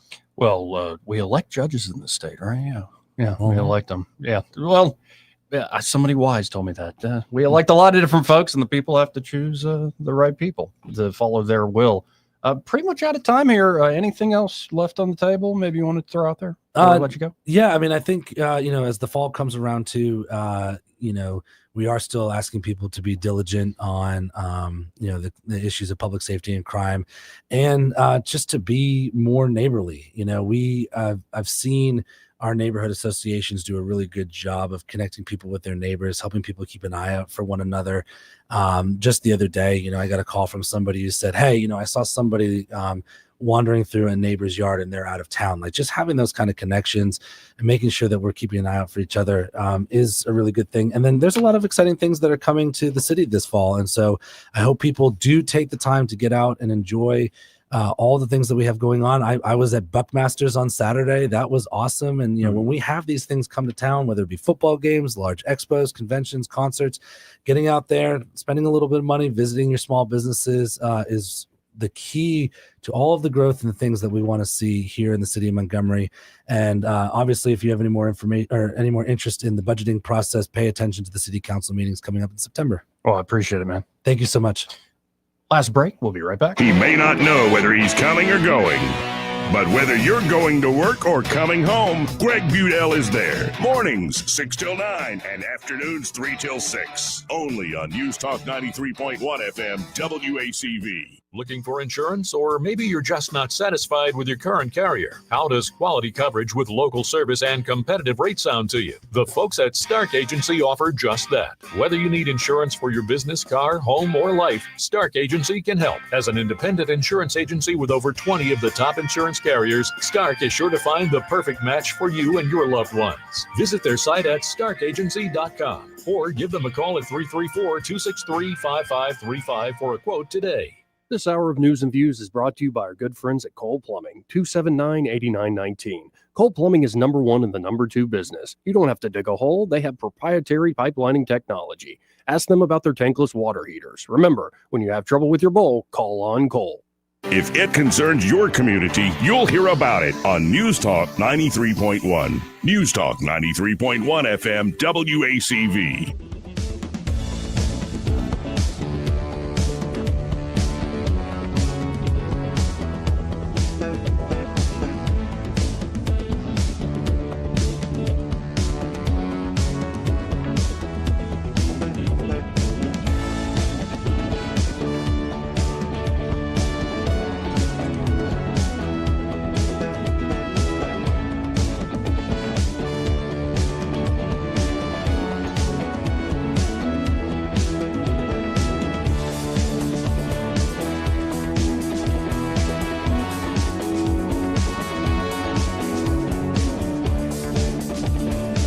Welcome back. I'm your host, Joey Clark. Byron Sheehy here in the studio with me. And always good sitting down with Andrew Sismansky. It is summer into the beginning of the school year, and hopefully things will pick up as we head into the actual meat of the fall season. I mean, traffic's starting to pick up. It is a little bit. Yeah. I mean, most kids started school last week or this week. Yeah. Auburn's first games when? Tomorrow? Let me see. Friday I night? got the schedule right here in front of me. Yeah, I mean, it might be. It's the 29th. So okay, next week. So yeah, we're right here on the cusp.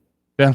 So we'll get into the swing of things here for too long. Oh my goodness, I forgot to call one gentleman. Let me try to just do this live on air.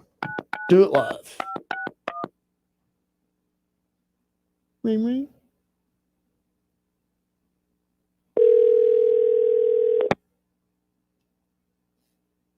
I was wondering if you were going to call me. Hey, Ray, this is Joey. We're already on the air. I forgot. And Yeah, so, I heard. Okay. Yeah, when you said that, I was like, he ain't going to call me today, is he? But I did. Hey, is the councilman still in the office? No, he just stepped out. Oh, I really wanted to call and ask a question. The question I wanted to ask him is, how do you handle the complaint of a barking dog? That used to irritate me worse than anything. It's like fingers on the chalkboard. They call my neighbor's dog's barking, and I'd always tell them the same thing. You got two choices. You can come down here and sign a warrant on your neighbor, and then you got to look at him from now on. Because who's going to sign the warrant for the neighbor to be arrested over a barking dog? Right. Come on. Or go let the dog out. Yeah, just open the gate. The dog must want out, because how rude is it to have a barking dog at 2 a.m. waking you up? Man, it is rude as hell. If you let them out 2 or 3 times in a row, you know what they're going to do? They're going to start putting the dogs up. Or the pound will get them, one of the two. Man, that would be a fun show to bring say current former city councilmen from different municipalities and talk about the dumbest complaints or the most frustrating stuff out there. It's just like the stuff. That would be a great show. Yeah, I'm sure there's plenty. Not enough content. Because once you're off, you can be honest about everything. You don't worry about it anymore. That's what's funny to me. People say they want honesty in their politicians, but I'm like, I don't think you do. Because I think if people being honest, they'd say a lot of y'all are just dumb. You need to figure out your own problems. Yeah, you do not want an honest politician. Is the last thing you want, because you're going to be like, you are an idiot. Please get away from me. But no, you can't. Unfortunately, you cannot do that in politics. But in flooring, if you want to be super wise, call Private Carpet, because you're going to have the best flooring at the best price right out of the gate with nothing to worry about. We're going to be honest with you all the way through the project. And next thing you know, you got a floor down. Just that simple. Folks, call them up 285-8117, and it really is that easy. And when you call them at 285-8117, be sure to say, hey, I heard Ray Bowles on the radio giving advice about barking dogs. Guys, have a great day. Appreciate it, Ray. So did we learn anything today? It's been kind of a weird, like, flying by show. We covered a lot of different things. Oh, I got a lot of things I have questions on after some of the stuff we covered today. Yeah. Oh yeah. Good seeing Becky Garrettson again. Good seeing Szymanski. Good talking to Eric Thomas. Thankful they took time out of their day to come join us. Good seeing you. Thank you for having me. And yeah, I do need to get down to the Cloverdale area. Like it's been too long, my old stomping ground. It's kind of dangerous down there, man. It is? Yeah. A lot of cougars. Might need some spray. Yeah, well, I don't know about that. Some repellent. I was telling you off air. I've been saying it on air. Like, I just see downside now. Like, if I actually fall in love with somebody, yeah, let's do it all night. I'll quote Prince, do it all night. But, like, it's just some rando, and it's like looking to get some strange. Nah, it's all downside. It's like people that have more than one relationship going at one time. Like, I can't handle that many set of headaches. Yeah, man. Like, you're just you're just breaking your own heart at that point. And you think you're cool and you're above it all, and no, you're not. Just a wake of heartbreaks. Flirting with disaster, man. Indeed. Isn't that a good rock song from back in the day? I would maybe. We're flirting with disaster. Anyway, I appreciate y'all listening. Friday edition of the program tomorrow. Hopefully Eddie will be here. He had to miss today because, always be closing. Yes, that is his motto. Hopefully he'll be here. But y'all stay tuned. Happy hour with Greg Budell and Pamela. They're next. Well, actually, no, Pamela's sick. I forgot about that. Oh, get She's well, still Tim. sick. Hope you get better, man. Anyway, y'all stay tuned. Broadcasting from the Riverside Chevrolet Master Control Center, this is WACV Cusana, News Talk 93.1